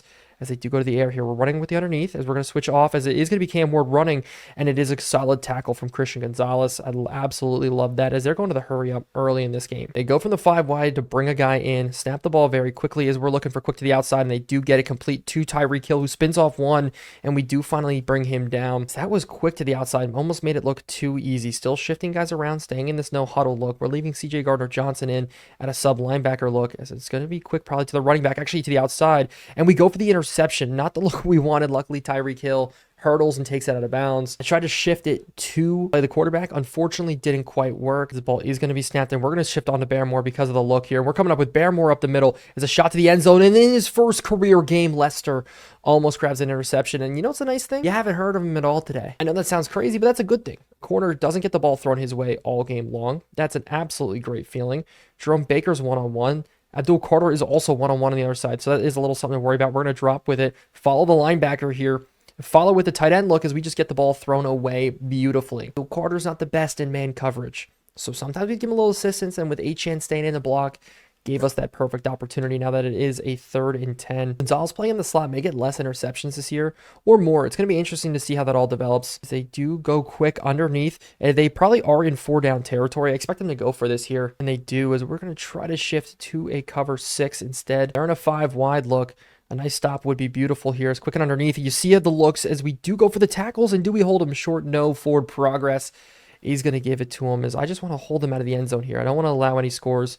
It's quick and underneath again. We do have a solid tackle. And you haven't heard Jalen Waddle's name much at all today either. Shutting down a number 1 is huge. So the guys on the outside are doing their job. Besides Lad McConkey Moss, we are doing a pretty solid job. We are going to go man-to-man here, only because I just didn't like the looks on zone as they do throw it out. CJ Gardner-Johnson has to make the tackle, and does. They are in a 1st and goal. They're probably going to be able to put this one in, but we're just playing with the lead at this point, having our success. Will they actually shift this to the run, get us off topic? No, but they do throw this outside, and it is going to be caught on Kobe Bryant for a touchdown. So Kobe Bryant's getting a lot of the attention today. Got mossed. Let up 2 scores. He did let up the 1 to Tyreek Hill, I think, in the back of the end zone. I have to go back and look. But that would be 2 touchdowns and a Moss let up from him, as McMillan is the one getting the catch. The other side, though, Lester doing a great job in man-to-man coverage. I'm super, super excited about him. But maybe that is something we need to pay attention to. Maybe that's a move we do make about getting Marcus Jones onto the field. Kobe Bryant out, let him recuperate, figure out what we need to do there, because we really have him playing on the outside. I want him, he could be a slot guy. Maybe he's a better slot guy.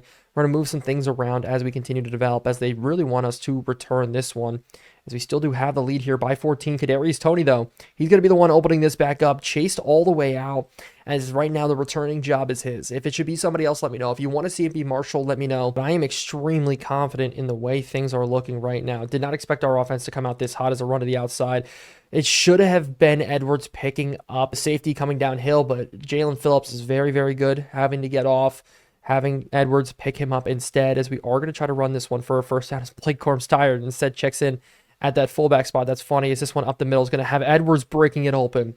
Such a good job. I'm so happy with our new offensive line. Hopefully you guys do like it. You see the moves we made at tackle, but at the guard spots, when Kevin Dotson's healthy, when Cole Strange is healthy, even as backup, but when you have Ryan Kelly healthy, it is a very, very solid look as we're continuing to grind this ball out as Marshall up the middle is picking up 5 at a time. Edwards is picking up 5 at a time, and Corum's picking up 7 at a time. So freaking good as we're just daring them to stop us at this point. We're going to come out 2 tight end sets. We're going to come out fullback looks as this one up the middle again as we're almost falling forward for the first. And we're actually going to go hurry up and just make sure and guarantee this first down here. Run right up the middle again. Same play as they are going to commit to it, but we still get the first down. So good as we do fall forward, as they do burn a timeout now late in this game, try to force the ball back to them, but that's probably not going to be the case. We're going to be able to run this ball out. Jordan Marshall's going to be the first one to attempt this here, stretch play, and if we can kind of break it to the outside, we're getting chased there. Bradley Chubb, great job scraping all the way across, and they're going to run commit like crazy. Maybe this is where we can open up to the air, but I don't trust it. We are going to go stretch play, and they are going to be sucked in. As this actually going to be Edwards opening up, great blocking on the outside, stay in bounds, get the first down, as it is going to be a 3rd and 1. We're going to spread them out here. And Jordan Marshall up the middle should be able to pick this one up very, very easily, as he does. As he does pick it up, they're done burning timeouts. Marshall, 8 carries, 31. Edwards, Corum, such a good tandem, and I wouldn't even expect it to be this good. I knew it was going to be good, but this is actually wild now as we continue to grind this game out. 2-minute warning now is coming as it is a solid run again, only getting 2, but you see the holes opening up, all bringing us now to the 2-minute warning. Our offense is just so unbelievably exciting across the board. If we can move teams like this all day, that's going to be beautiful. As Marshall getting up, making it a 3rd and inches. Thought he could maybe break that one through for a touchdown. You love the cutback lane opening itself up. And with the clock just ticking down, if we can just get this first down, that's going to be all she wrote. Is up the middle. It opens up beautifully for us.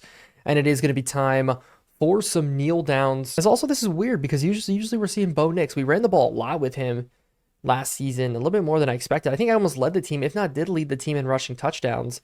Does have 1 today. So across the board, I think this may be the best rushing performance that we've ever had. I don't think anything really comes close to the clinic that I've been wanting to talk about, wanting to put on. You've seen it throughout the season. I talked about when we drafted Donovan Edwards. Oh, we're going to have 2 running backs that are going to be fantastic. Well, one had 900, one had 600. That's cool. But this could be really something special. With our offensive line continuously being improved. Sidney So did go up 1 upgrade point, which was nice. But with our offense developing like this, running the ball like this could be the start of something special across the board. All 3 of our running backs. Let's jump into the stats. And also, I didn't quite see it, but we need to see Slayton's stats as well. But a solid win in week number 1. Cam Ward did finish with 207 passing yards, 2 touchdowns, no interceptions. Very good passer rating. Bo Nix, 3 touchdowns, 1 pick. Completion percentage, not that great, only 61, but 284 yards, taking advantage of some broken coverages. Rushing, though, Acham, 144, broke open 2 big runs. But we can move past that. Look at only the Patriots stats here. Marshall, 38 in his first ever, 4.2 yards per carry. Something to definitely hang your hat on.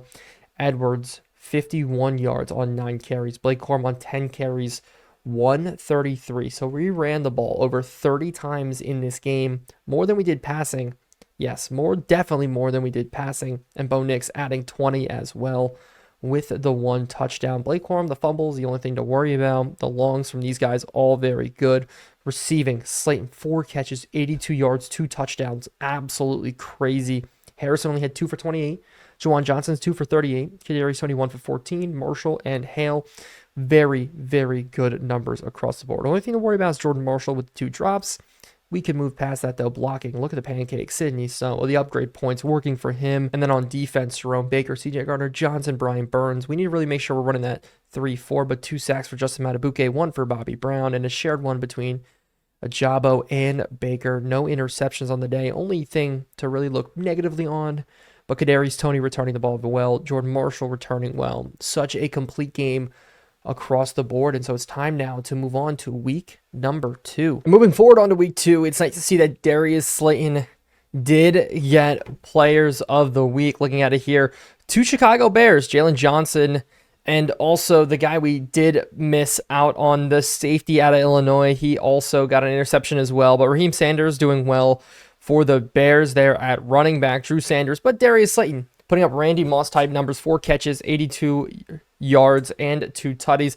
Looking at it, he wasn't the only guy to have that kind of day, though. So did Marvin Mims, 4 catches, 171 for 2 touchdowns. So Nude's not alone in that boat. He is definitely not alone, but it's nice to start off the season finally with a win. Going into week number 2, though, we have an interesting matchup against the Rams, and it's against Jared Goff, the guy who formerly was a Ram, went to the Lions. Lions didn't want to extend him after his 2nd contract, so he's a little bit older now, but he did go back to LA. Very, very funny. Aaron Donald still somehow kicking in this league, did retire in real life, but this team is nothing to hang your hat on. A very, very solid roster across the board. Jared Goff down to a 79 overall, peaked at 90 in this franchise. The regression, progression, all over the place. Absolutely love it. And they are stacked. Their receiving core is one of the best in the league. Looking at it, you see it. Yes, they did draft a rookie tight end, but Puka Nacua, Taj Washington, Tutu Atwell, Deion Burks, across the board. Outstanding receiving core. And then at running back, Kyren Williams at an 87, Kendall Milton at a 74. So a very, very good offense when you are including that offensive line. Little weak at the tackle spots, but inside in the middle, very good. So it's going to be a Brian Burns type day, an Ajabo type day. We're seeing this new defense maybe come to life, making sure today that we are running that 3-4 look, but it really looks like Tutu Atwell is the main target for this year with 93 speed, absolute beast, only at 5'9", kind of what I envisioned Demario Douglas becoming. Unfortunately, not the case there. They're not the best offensively, though. Looking at it, they only had 180 yards passing, 125 rushing. So not the best in the world. Did put up 26 points, though. Their defense is also going to be a problem this week. Looking at it, yes, Aaron Donald's still there. Evan Anderson and Kobe Turner. Kobe Turner's really, really developed well. But look past into their linebacking core, not really the best. Their corner is not really the best, but they are deep at corner, though. It is important to mention. And at safeties, I think this is where we can test them. Today could be a deep shot kind of day.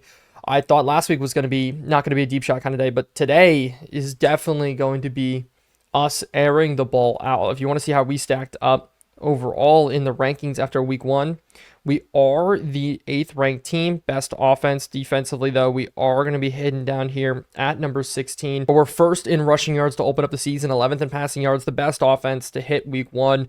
I love our running back set, 51, 133, and 38. Yatir Gross-Matos obviously still going to be out. The Rams themselves, when it comes to injuries, are going to be missing a couple guys. Brian Thomas up to an 82, so that's another receiver they have.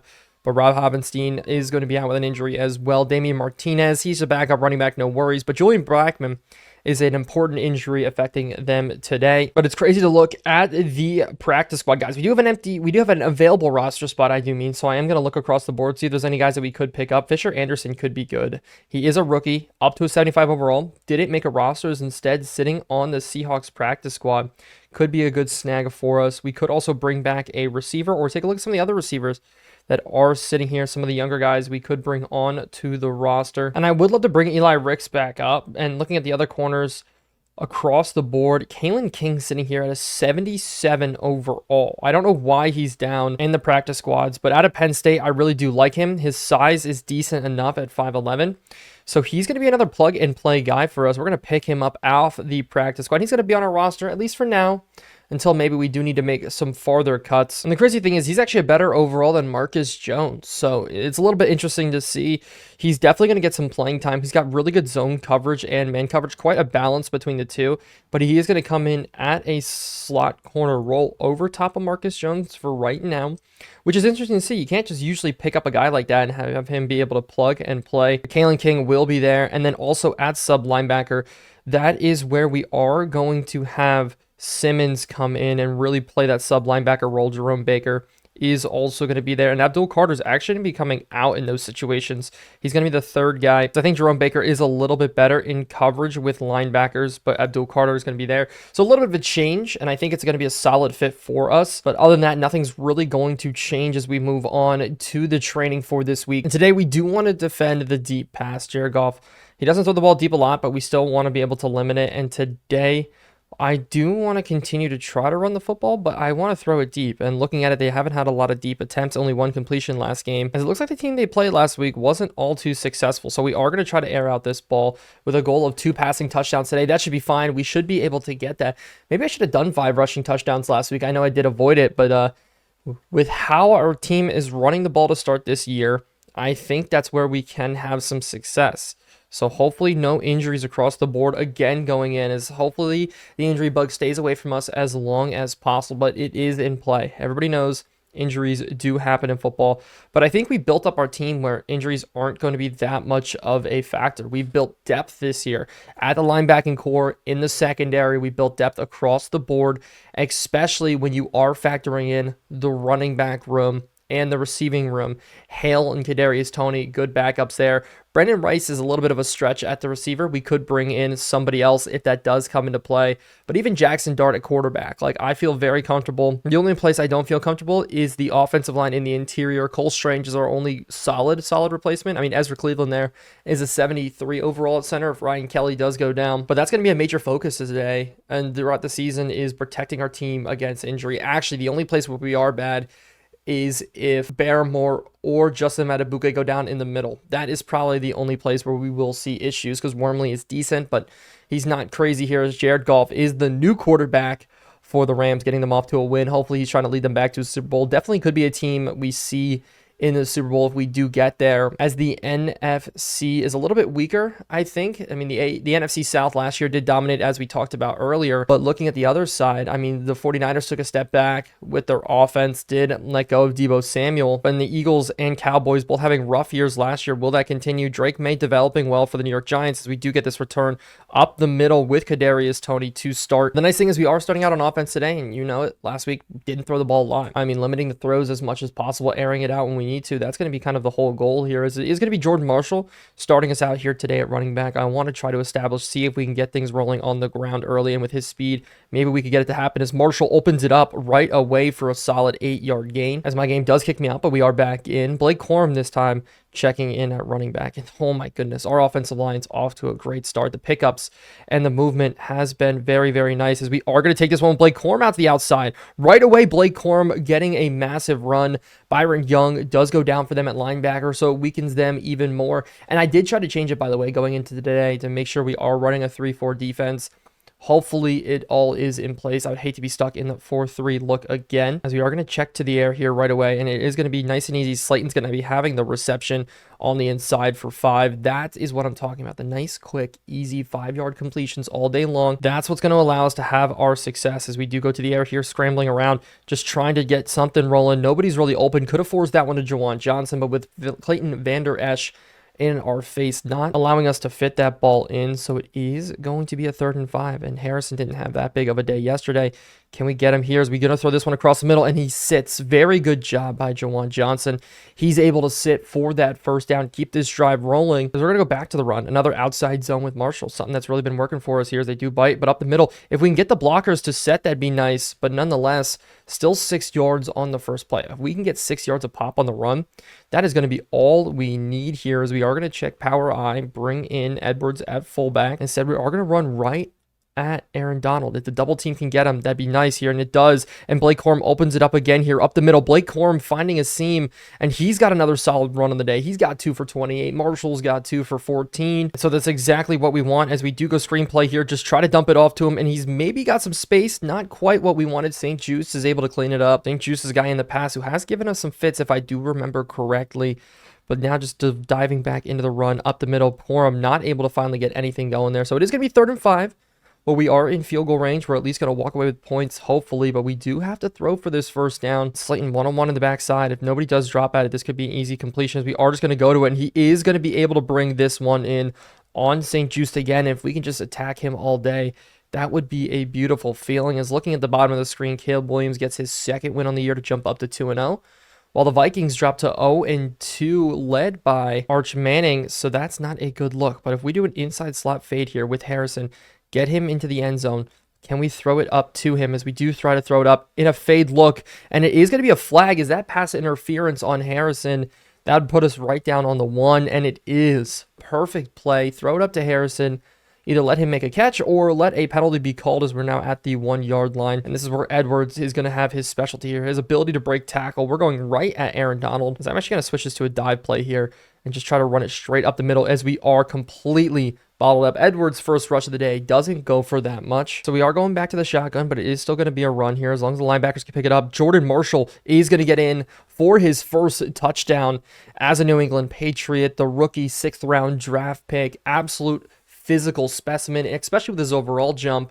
That is exactly what we need from him. That is exactly the type of thing. It's just that quick burst off the line. The good acceleration as he's able to get in. This running back group continues to impress in this early start of the season. Such a good job as we do miss the PAT with Dicker. Oh my gosh, I need to not, can we not start this again this year? So it is time now to see our linebacking core, see our corners match up against a very good team here as they do go play action to start, as they do hit a crosser right away. It's a man in the run. It's all the way out to Taj Washington, and Lester has to give chase, and man-to-man coverage today is going to be very, very tough. As if I'm not mistaken, every single one of their receivers is over 93 speed.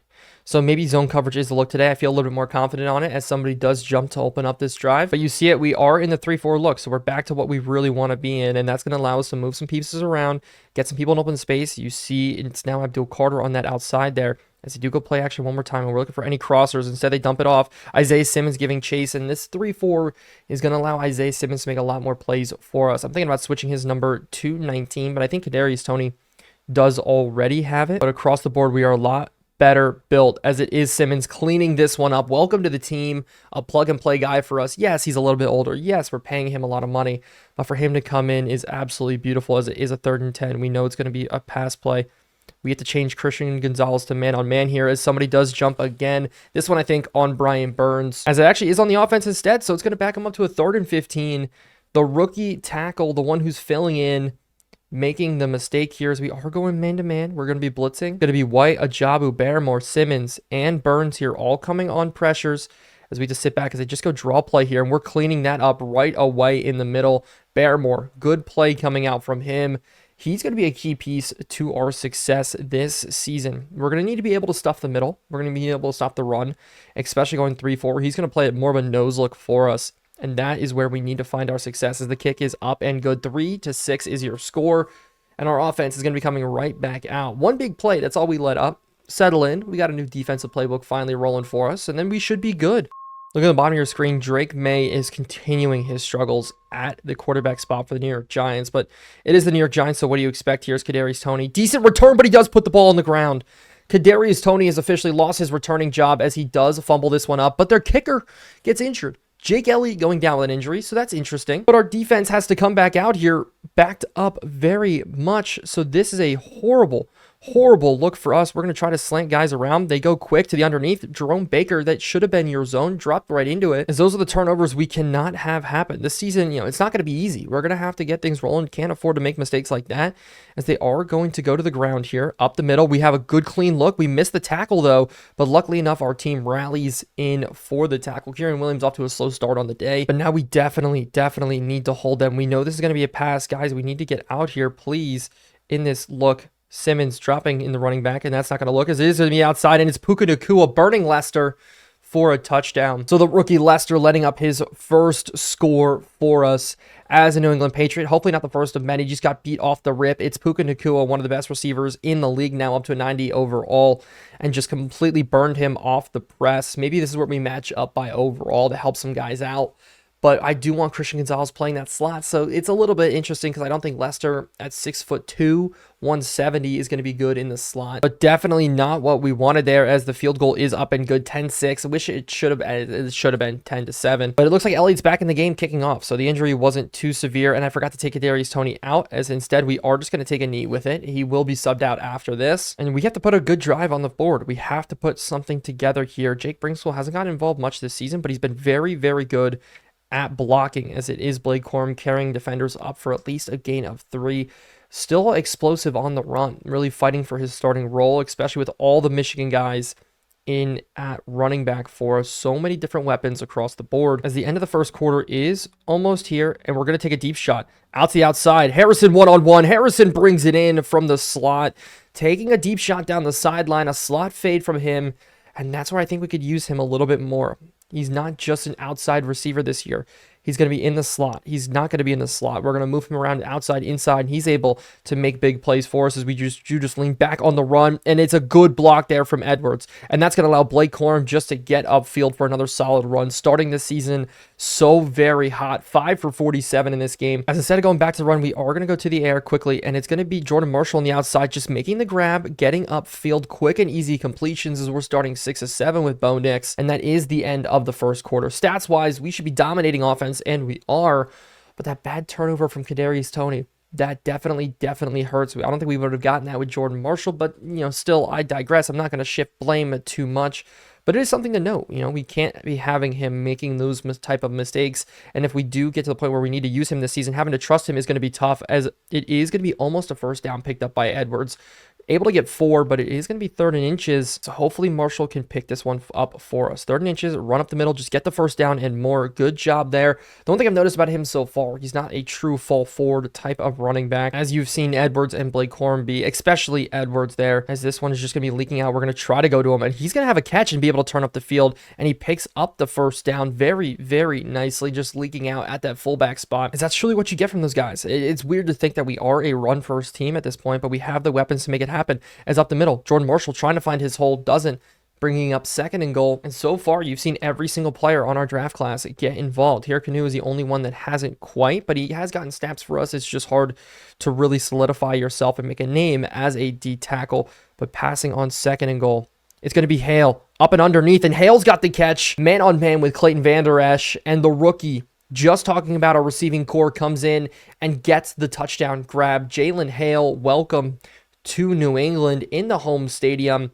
one-on-one against Vander Esch. You have to take that look all day long. You have to be able to have a linebacker versus a receiver and be able to win those, especially down on the goal line. And now we need to put in this field goal with Dicker, the kicker, and he does. Dart with the hold. The kick is up and good. Hopefully, that's our only missed extra point this season, and I feel bad for Jackson Dart. He's developing a lot better than some of the other quarterbacks in the NFL. I mean, up to a 72 overall. There's nothing that's something to hang your hat on, but he's just gotten no looks, and that's okay because we drafted him to fill that. If you look at the real New England Patriots in real life, obviously it took Drake May, but then Joe Milton there to back him up as well. That's a perfect look for a guy to develop, to see what you can do, and eventually, if your number is called, come in and make plays. Now, if Jackson Dart goes down, that's where we're a little bit in trouble. But they did jump off sides to start this rookie tackle, continuing to make mistakes here as Kieran Williams does cut back up, but we're able to hold him, but he carries us forward for a nice gain.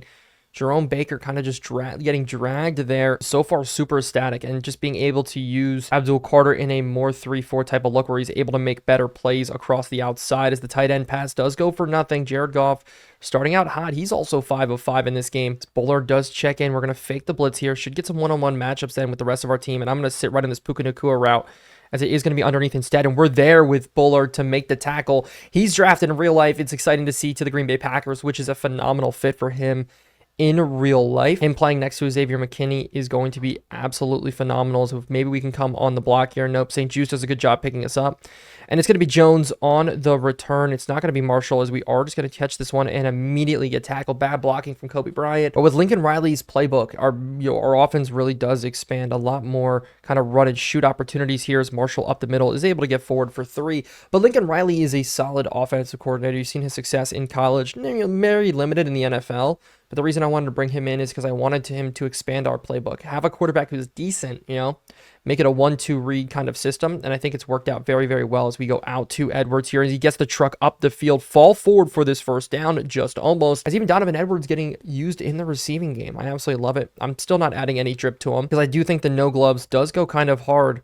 But on this 3rd and 1, they're bringing up the safeties. They could be blitzing, as we are going to try to run this one up the middle. Get stuck up on some guys, as it is the tackle or the center, Ryan Kelly, kind of getting burnt there. We're going to have to punt this football away. Definitely not what we wanted there, as Palmer Williams comes in for one of his first punts of the year. We've done really, really good avoiding having to use him so far through the first couple of games, as this one is caught and Lester is there to make the tackle nice and easily. Maybe I want to put Kalen King, the guy we just picked up out there, the former Penn State guy. But in this 3-4, it's also going to allow me to use the safeties just a little bit more, bring them down into the box when needed, as we do get a good run stop there. But it is going to allow us to use guys a little bit more free. Like here, we can switch on man-to-man, bring Simmons instead on this blitz with the 5 wide look, as it is going to be quick across the middle, but we're there right away with Christian Gonzalez on 2-2 Atwell, forcing a third down. We are just going to pinch some guys here in the middle, try to stack this box. It looks like in this 3rd and 3, they may go to a run, as it is, and we're going to scrape across, but we missed the tackle with Jerome Baker, spamming X, trying to get this tackle done, but just a little bit too far outside. We got to scrape tight to darkness there, as it just doesn't work. As we are going to switch to a little bit of a blitz here, bring Christian Gonzalez off the edge, try to get him to come, and he is a free rusher coming in, and we get the sack with Christian Gonzalez, so that's why I want to use him in the slot. He's bigger, stronger, faster, can tackle better than what I think we're going to get out of Marcus Jones, and really be able to disguise some things up here, make some different looks. As here, it's going to be Carter dropping, looking like he is going to rush. Ivan Pace also, a small linebacker, kind of a Nakobe Dean type build, as it is Abdul Carter absolutely cleaning that one up, forcing a 3rd and 17. And this is going to lead us to bring blitzes across the board here. We know it's going to be a pass. We know they're going to have to go to the air to pick this one up. We're going to have a free rush as they just go quick here, but it's a solid tackle from Lester. Good job from him sitting in that slot on 2-2 Atwell. Very fast receiver, but Lester's fast. You know, he's just limited in his size and his strength, but he's able to clean it up. He's got 3 tackles on the day, as the 2-minute warning is officially here. Could we push the ball one more time? Most definitely. We should have 14 on the board. But now back deep to receive. It's going to be Marshall with his speed. Let's try to open this one up. Let's get a good return on this one. He's a 95 overall, by the way, and just getting those type of returns every single time, where at least we're getting plus 10, is absolutely beautiful. Our guys are doing a good job blocking there as well, but we got to go to the air here to try to get something. We're definitely not going to try to force something. But Marvin Harrison in the slot on a go route, no high safety help. This could really open up for us. We're going to leave Marshall into block and actually bring him to the other side. I don't know if that pressure is going to come, but Slayton one-on-one backside as well could open up, as we're going to go to it. Slayton's going to get the grab. Slayton's going to take the hit, but we're going to go to hurry up right away. A perfect look coming out of there, as we are going to go screenplay now and try to get Marshall in the open field. Just leave it out for him, as he does try to get upfield. The juke move not quite working. Only a gain of 2, but Jordan Marshall does get banged up. Hopefully he's good. I mean, obviously our running back room can survive without him, but it's nice to have him in there. But it does bring Gore in instead, as we are going to go corner route, and Hale's open, the rookie. Hale, the rookie, getting us down the field. We're going to continue to go to this hurry up look, quick and easy. No big passes where we're making risky throws, is instead just sitting on it, as Hale's going to have another one here. Hale's going to continue to impress for us as we're going down. The draft class, risky, yes, but is it working? Absolutely. As a slot fade coming out, and it's 101. St. Juice, high ball. Can we get it in? No. Unfortunately, St. Juice doing a good job in coverage there, bringing up a 3rd and 3. As we are going to mix it up, we're going to try to run for this first down in this 3rd and 3. We can burn a timeout, hopefully, as it is a run play to the outside, and it is just a bad run across the board. Not what we needed, as the LA Rams do burn a timeout, so Dicker's going to have to come in and nail this one through. We already have 30 plays on offense here today, as Dicker's got to be able to put this one in, and I do think I did miss it to the right, as it is up and no good. I need to figure out how to kick in Modded Madden. So we've left 4 points on the board in this one. Not what we needed at all. Going across now, it's going to be a cover 3 look. We just want no big plays allowed here. Is quick and underneath? Maybe. As it is going to be Jared Goff actually just chucking one deep to Puka Nacua, and they split the cover 3, and in one play, Puka Nacua gets in for a score. All of a sudden, the Rams have the lead, a mistake. We left 3 on the board. The Rams turn around, turn it into 7, a 10-point swing. Absolutely what you don't want to have happen. That has been a theme this year. These broken coverages, or last season, I mean, it was broken coverages that allowed for teams to make plays. We saw it a lot with Cam Ward, if you remember last year, hitting deep to Jonnu Smith on Jabril Peppers. I'm just reflecting on one play there, but also across the board throughout the entire season. When pocket does break down and we're in zone coverage, that's where we kind of do lose ourselves a little bit here, as Marshall's going to try to get this return, try to get something cooking, but the blocking not quite there, as he just goes down. And I think we are just going to take this one into halftime. We're going to try to run the football. They want us to press the ball upfield. We are not going to do that. We're going to instead bring in Marshall at running back. He's going to run the football here, cutting up a little bit for a couple of yards. And we are going to try one more run here. The cleanup crew, not good. Aaron Donald, and they actually burn a timeout on this one. They want the ball back, so we have to be able to at least just get this first down. Frank Gore Jr. does check in, which is interesting, as a slant concept here is going to have Slayton, but we missed the throw. So with 18 seconds left, the Rams are going to get the ball back. We just try to take it to halftime. Williams has to have a good punt here. We have to pin him deep. Lester has to get off, and he does. Good job by our wing guys, by our gunners getting down. Lester, we got to be able to make this tackle. It's coming downhill. We just do make the tackle. They're going to have it with 9 seconds left. They are just going to try to air it out one more time. Justin Matabuke getting pressure. Brian Burns getting pressure as well. 5 seconds left now. Good job there. Jared Goff, first incompletion of the day. And they will start with the ball in the second half. That is a big worry there, as hopefully this Hail Mary just falls down. No big issues. as we are just running out as they do throw it to the sideline, and it is Jabril Peppers there, but it goes out of bounds. They tried to test Puka Nacua. Puka Nacua having a great first half. And we go into halftime down by 4. So a little bit of an up and down. We left a couple points on the board. Not what we wanted here. Offensive snaps. You see we're at 33-1. It's 27 passing, 70 yards on the ground. Good job of mixing it up. Kind of going 50-50 here with our offensive looks. But we need to definitely capitalize. We're going to go to run outside. Get Donovan Edwards a little bit more involved in the run. He hasn't been as involved as he was last game. He's definitely got to come in and get some good carries for us, but it all comes down to our defense, making the stops when needed. And it's bad looks across the board. You saw we got pinned deep by the fumble. That led up a score, but then a solid drive coming out, but then one deep shot. That's all it was, just deep shots across the board.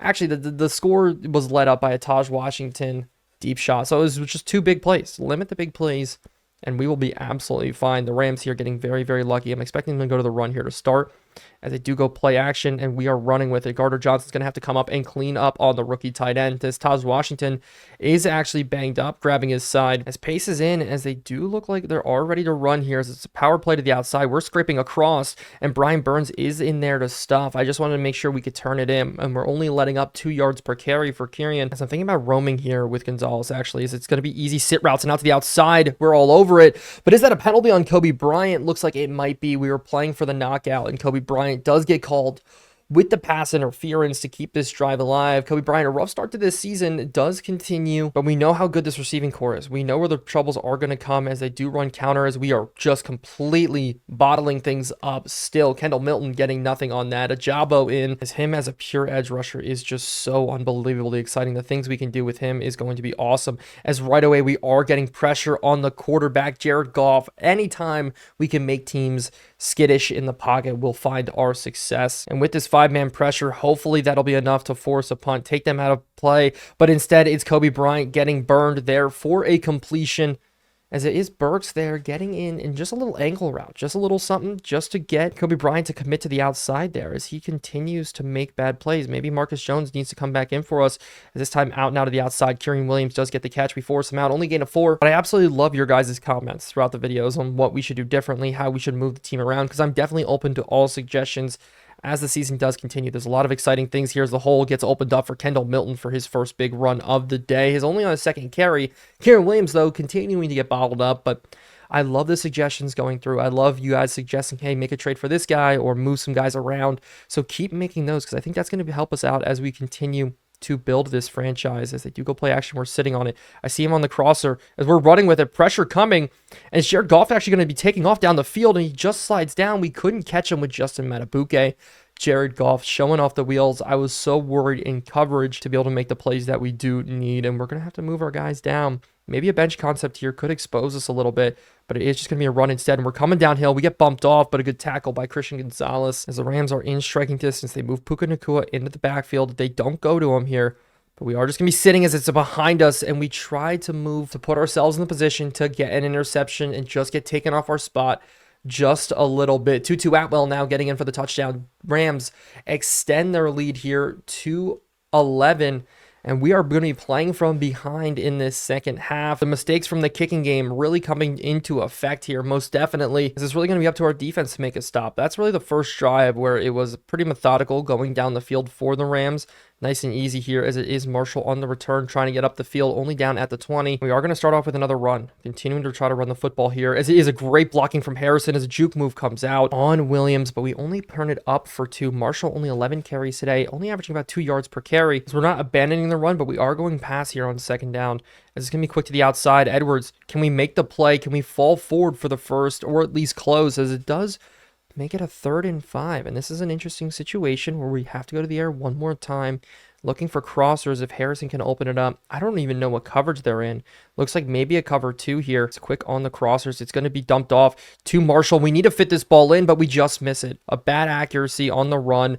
Should have set our feet when we made this throw, and all of a sudden we have to punt this ball away halfway through the 3rd quarter already, and we are down by 11. Can't be making those types of plays, as hopefully we can just force a fair catch here, as it is going to be caught, and it is going to be a fair catch, pinning them back at the 24. And what an interesting look coming out. Really jumbo package on this side, as it is going to be a run up the middle. We do bottle it up very easily, but 3 tight ends that are on the left-hand side is how the Rams want to open up this one. a little interesting as we're going to try to continue. I think it's going to be a pass, and we're really trusting Lester on Puka Nacua out there.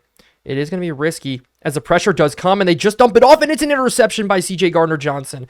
That's the breakdown we needed. Get Goff off his spot, make him make a bad throw, and that's a diving interception. We get our break in this game. That is exactly what we do need. Is we're just going to go quick out to Brinkstool. Nobody decided to run out with him. Brinkstool turning up the field. Brinkstool getting almost 20. That's where we can use some of these tight ends to our success. If we can just get the blocking now, and it's just not. We get bad blocking there on the right-hand side. That run goes for absolutely nothing. Loss of one, but it's a little spot routes, little things that we can just take advantage of here as out to the outside if we could throw it that way, but it is another bad throw coming out from Bo Nix. And that was such a big issue to start his career. Luckily enough, hasn't been that much of a factor since. His actually completion percentage was one of the best in the league this past season, but hopefully that just doesn't continue here, as it's going to be a throw to the corner of the end zone, and Hale gets it in for his second touchdown on the day. Marvin Harrison Jr., he's our number one guy, no across the board deep threat guy. But now the rookie coming in and making a huge touchdown catch, a late throw on the corner, to be honest. Tried to pull him closer to that front pylon. And he's able to get his feet in, make the catch, go down, knees also in, and hold on to the football. As it is actually going to be a booth review, but I think Jalen Hale made the catch. I don't think there was any issues across the board, but they're saying he did have possession. I think Jalen Hale did have it. Give it to the rookie. A 2-touchdown game in his second ever start, and it is going to be good. Such a good throw by Bo Nix, exactly what we needed. And now on the 2-point conversion, do we try running this football here? It looks like we have the numbers inside the box. We just try to run up the middle, and we do get the 2-point conversion. So perfect. Back to a 3-point game, exactly what we needed on that drive. And even though we're still playing from behind, I have a little bit more confidence in our team. Exactly what we did need, as this ball is going to be kicked back off by Palmer Williams. Welcome to the roster. It's sad to see Beringer and Slot gone, but Palmer with his kicking leg, dude, he can put it out of the back of the end zone every single time. That's beautiful. And the only thing that can burn us here is a stretch play to the outside. As you see, we 4-4 stack it tight here, as I'm expecting a run at the middle, as we do just completely bottle that one up. Really good job by our defense. This 3-4, I'm very happy with it. Yes, in coverage, we are struggling just a little bit, but I think that comes with playing a very, very talented receiving core. But a CJ Gardner-Johnson interception was beautiful, as they do go to the ground one more time, and we are continuously bottling it up. 3rd and 10 now, and this has blitz written all over. Force this ball out fast. Hopefully we'll have the success, as we are going to take our linebackers and stack the box here. CJ Gardner-Johnson man-to-man. Everybody else man-to-man across the board here. Gonzalez coming on a blitz. We're going to wrap him up to the inside, as this is just a bad throw across the middle. It did open up against Kobe Bryant, but we did force a bad throw. That's an impact that we can make with Christian Gonzalez coming on that blitz. And so far as this season continues, I'm just looking at some of the guys on our roster, just figuring out how we can get them to be more useful across the board. This return goes for nothing. But when you're looking at Ojabo, how are we going to continue to implement him as an edge rusher? Is he just going to be a backup? Is he going to get a lot of reps? How are we going to manage that? But then also with Ivan Pace. Ivan Pace is a very, very good linebacker, but can also rush if needed. So how can we have that success as Blake Corum? It's a race to the edge now against the linebacker, and we're able to pick up a couple off of it, being 5. But even at corner now, Kalen King does bring up some questions at a 77 overall. Maybe he's just good enough here. Is up the middle. This would be pushed forward for the first down. Kelly wasn't able to get the leverage there, as it is going to be 3rd and 1. And we are actually going to look to throw this. I'm worried if it is a cover 2, they're going to be on Marshall very, very quickly, but we are going to drop back, go to the air, and we're looking at him to break off of it. Please win that. Marvin Harrison really stuck up in that press coverage, but the crosser did end up working, as I think we are finally going to open this up and take a deep shot here. Play action. I'm looking for the crosser, and it should be to Slayton. Nice and easy on the just for the completion. Harrison kind of got stuck up again there. He's having his trouble against the press so far to start this year. Maybe that comes from just playing in the slot a little bit more, but when you can run the ball as effectively as we have, going to that play action is beautiful, as we get a backside look, but instead it take a massive sack. Lenhart in there as well, and as it goes for the end of the 3rd quarter into the 4th now, we are down by 3. We have an opportunity here to tie up this football game, but after that sack, we have to get a get back here. We have to be able to do what we need to do. As I'm looking, and we almost run right into a sack, and we do. Bo Nix goes down with an injury. Tried to scramble out to the right side without looking at the offensive line setup. I got a little bit paranoid in the pocket, maybe coming from last year. That's another really, really bad sack. And with him going down, welcome in Jackson Dart. As you see, we almost have half the field to get. It's a bad situation to be in. And with Jackson Dart going, we have to be able to put this ball up, and it is knocked down, so we have to punt this one away. He was put in an impossible situation, and hopefully Bo Nix is going to be okay. I cannot have that happen. That was just an overall horrible 2 plays by me. I got super skittish in the pocket. I was worried about Aaron Donald. Tried to scramble out. It just didn't work, as they do get a solid return opportunity, but it is a good tackle by Ivan Pace. And Bo Nix bruised his shoulder. We're going to keep him in the game. I think if we want to win this game, it's going to be on the back of Bo Nix having to go to the air just a little bit more, as they do start off with a run up the middle, and we fill very, very nicely. Justin Matabuke, solid tackle, gain of only 4, but we just can't let up a touchdown on this drive. Yes, a field goal would be okay, but it all comes down to our ability to just not let up a touchdown. Another run up the middle. It is filled up very, very nicely. Simmons with almost a clothesline. So bringing everybody in tight. This is going to be a big blitz here. If we can get pressure on, we get Jared Goff off his spot, and that's a huge sack. Justin Matabuke, a huge sack on 3rd down, will force a punt. Exactly what we needed. We went with a crossing blitz through the A-gaps, putting pressure there, forcing the scramble out, and it's back and forth. It's not just us having issues with the offensive line scrambling out into things, as Jared Goff's been put off his spot a whole bunch today. Now with a solid return from Marshall, maybe we can get a good opportunity here, and the blocks look set as we're going to try to break this one up the field and almost getting to the 45, stuck down at the 44. We have great field position to start this one, as we are going to go to a screenplay right away. Pressure coming in. We're going to give it off to Marshall up the field. Can we get the juke move? No, Aaron Donald absolutely suplexed us. But the nice thing is, so far, we have not let up, or have not thrown any interceptions. Hopefully we can keep that look here, as we do just have to scramble out. We're going to dump this off to Bringstool for a nice and easy opportunity to get the first. Unfortunately, linebacker in coverage there does do enough to bottle us. And a stick concept here on this 3rd down should have an easy Juwan Johnson catch for a first, just to keep this drive alive. That's what Juwan Johnson's good for. Bringstool's good for the little dump offs when we need to. Our offense, I said I don't want to predicate ourselves on the deep shot like I felt like we were at the end of the year, which was bad play, deep shot. But now just being able to methodically beat up teams across the board, as out to Juwan Johnson again on the outside. And he's going to have the catch for another 1st down. As Bo Nix, the completion percentage is there, very high, 200 yards, 2 touchdowns across the board, just very, very solid. But Hale does have 2 touchdowns on the day, as this is where we are going to take a deep shot to Slayton, as it's underthrown, as we do have out of reach. So it looks like Bo Nix's shoulder problems are coming into play, because I don't know what the deal is there, but we are going to have to go back to the run on 2nd and 10, and they do have us completely balled up. Donovan Edwards, -1 rushing yard on the day in tow. We just haven't put him in good positions for us, but we just need to tie up this football game. It all comes down to this. Can we just tie up the football game? Put our guys in decent positions here as I see him. Out to the outside. Hale to the end zone. Hale's got it. He's got 3 touchdowns on the day. The rookie receiver making fantastic plays for us, getting in good positions, and we're just able to scramble out a little bit, find him open, and he does get in for the score. The cover 4, or the 4 verticals, does beat. Looks like maybe it was a cover 2 there, but we're just able to put that one in as Bo Nix takes another hard shot. But nonetheless, the score is on the board. I need to see what they were running there. It looks like they are running a cover 6, so the 4 verticals attacked that side, the cover 6 side. You saw him run with that more seam and deep shot, and the crossers were solid, as a field goal after the attempt makes it a 4-point game.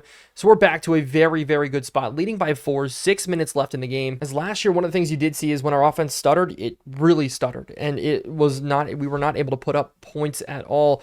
This year, I don't think that's going to be the case. I think if we do have injuries that affect us, I don't think we're going to stutter out as much. And having a guy like Jalen Hale is huge, because yes, Demario Douglas was good, but I think him being there, Jalen Hale being there, is just even better. As to start off this Rams drive with only a couple minutes left in the game, they are going to go to a run, and we are so there to clean it up. Ivan Pace, so excited we did pay for him to bring in.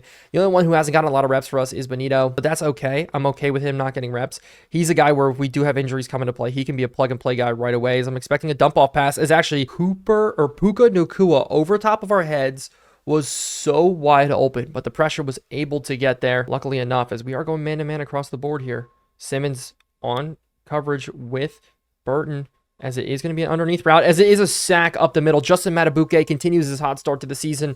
He's got 4 to his name. Really, really good job. I didn't like the way we were manned up with Burks. It was actually Burks. It wasn't Burton. It was Burks there on the inside with his 93 speed. Really bad look, but the coverage came out strong. And so we need to put up a field goal to at least make a touchdown be obsolete, or at least just be able to tie up the football game, as Marshall on this return breaking a tackle, but he puts the ball on the ground.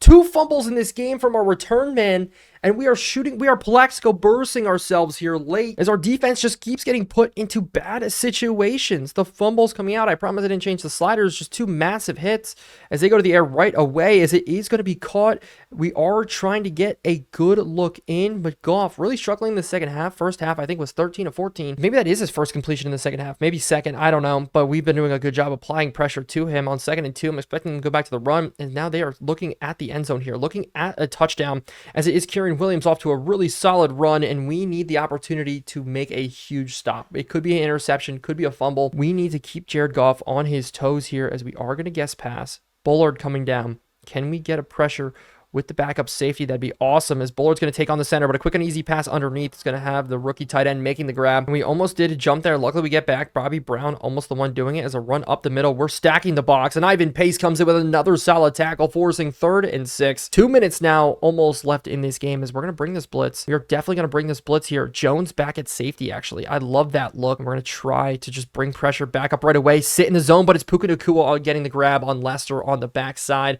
1st and goal now. The mistakes may be choking away this game as the 2-minute warning is here. I'm going to probably start burning timeouts if they start running the football, if they start getting too confident. But I'm still trusting in our defense here, bringing another blitz. But we're actually going to roam with Gonzalez, sit in this little window, try to stop them as the run is actually going to be happening up the middle. We do make the tackle as people are pushed forward. 2-minute warning as actually an injury stops the clock instead. Tutu Atwell going down as we are going to pinch people. I'm expecting a run up the middle again.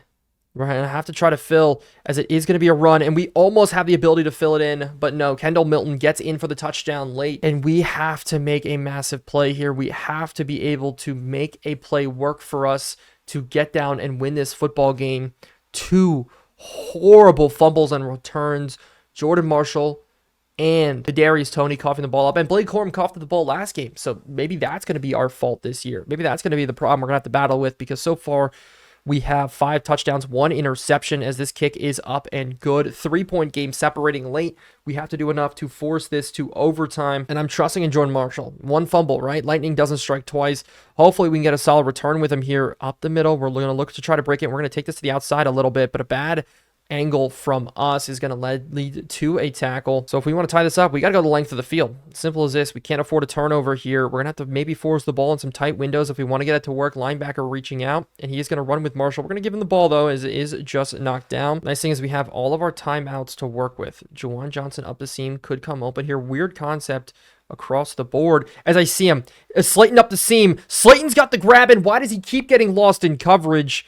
Across the board, the Rams came out in really, really bad coverage, and we're able to hit him up the seam for a massive, massive score. Darius Slayton continues his hot start to the season. Oh my goodness. We're just taking advantage of broken coverages across the board, scheming things up. I love Lincoln Riley as our OC.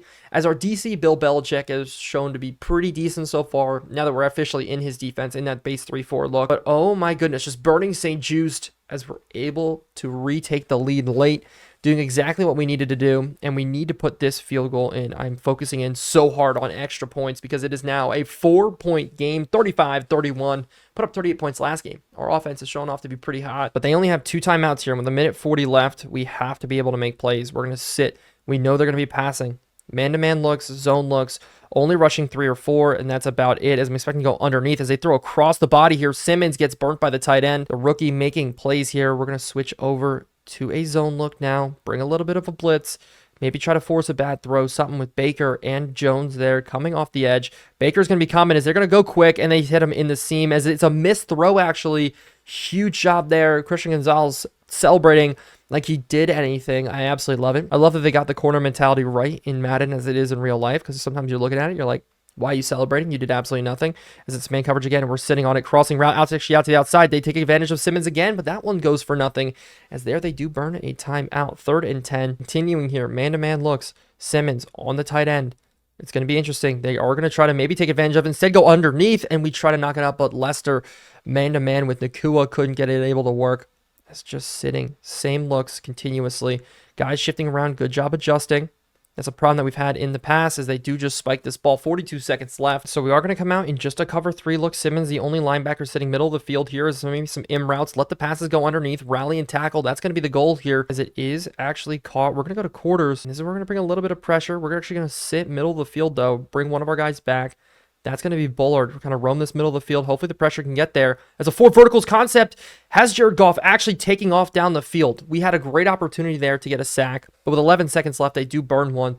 We're going to go prevent, and we're going to go prevent with a cover 3 prevent. Max Melton, Baker in the middle, Brian Burns, and Ajabu. Actually, it's White there rushing. As we are just going to sit, let them throw this ball underneath. As they're looking to shot to the end zone, they don't go ahead and take it. 6 seconds left in the game now. This could be it. Somehow we could squeak out this win as we do go a cover 3 man here. Looking at Jones, Lester, and Bryant on the one side. Backside, it's going to be Christian Gonzalez as we're just going to run deep with it. We know it's going to be a jump ball. It's going to be a knockdown that has to happen, and it is. Kobe Bryant getting the knockdown there. Actually, I was a little bit worried. That tight end looked like he was in a great position to catch that. But we do walk away with the win. A solid job in this game of coming back, but also Slayton. Another big play from him. Another broken coverage that we're just taking advantage of. He continues to play really, really well for us. Maybe we switch him and Harrison's roles, because I think with Harrison, maybe we'll even get more of those opportunities. But we throw for 328 and 4 touchdowns. What a start from Bo Nix to start this season. Jared Goff really struggled in that second half. I think in the first half only had 1 incompletion, really levied him out, but he's got 3 touchdowns, 1 interception. We went 4-0. Such a good job with their running the ball. Blake Corum doing a decent job. Marshall struggling to run the football. Edwards didn't get enough carries. I think we're going to change that going into next week. But across the board, Slayton 132. Jalen Hale 82. Marvin Harrison 38. 3 touchdowns from Hale, though, is actually insane. Jordan Marshall and Donovan Edwards get involved from the running back spot as well.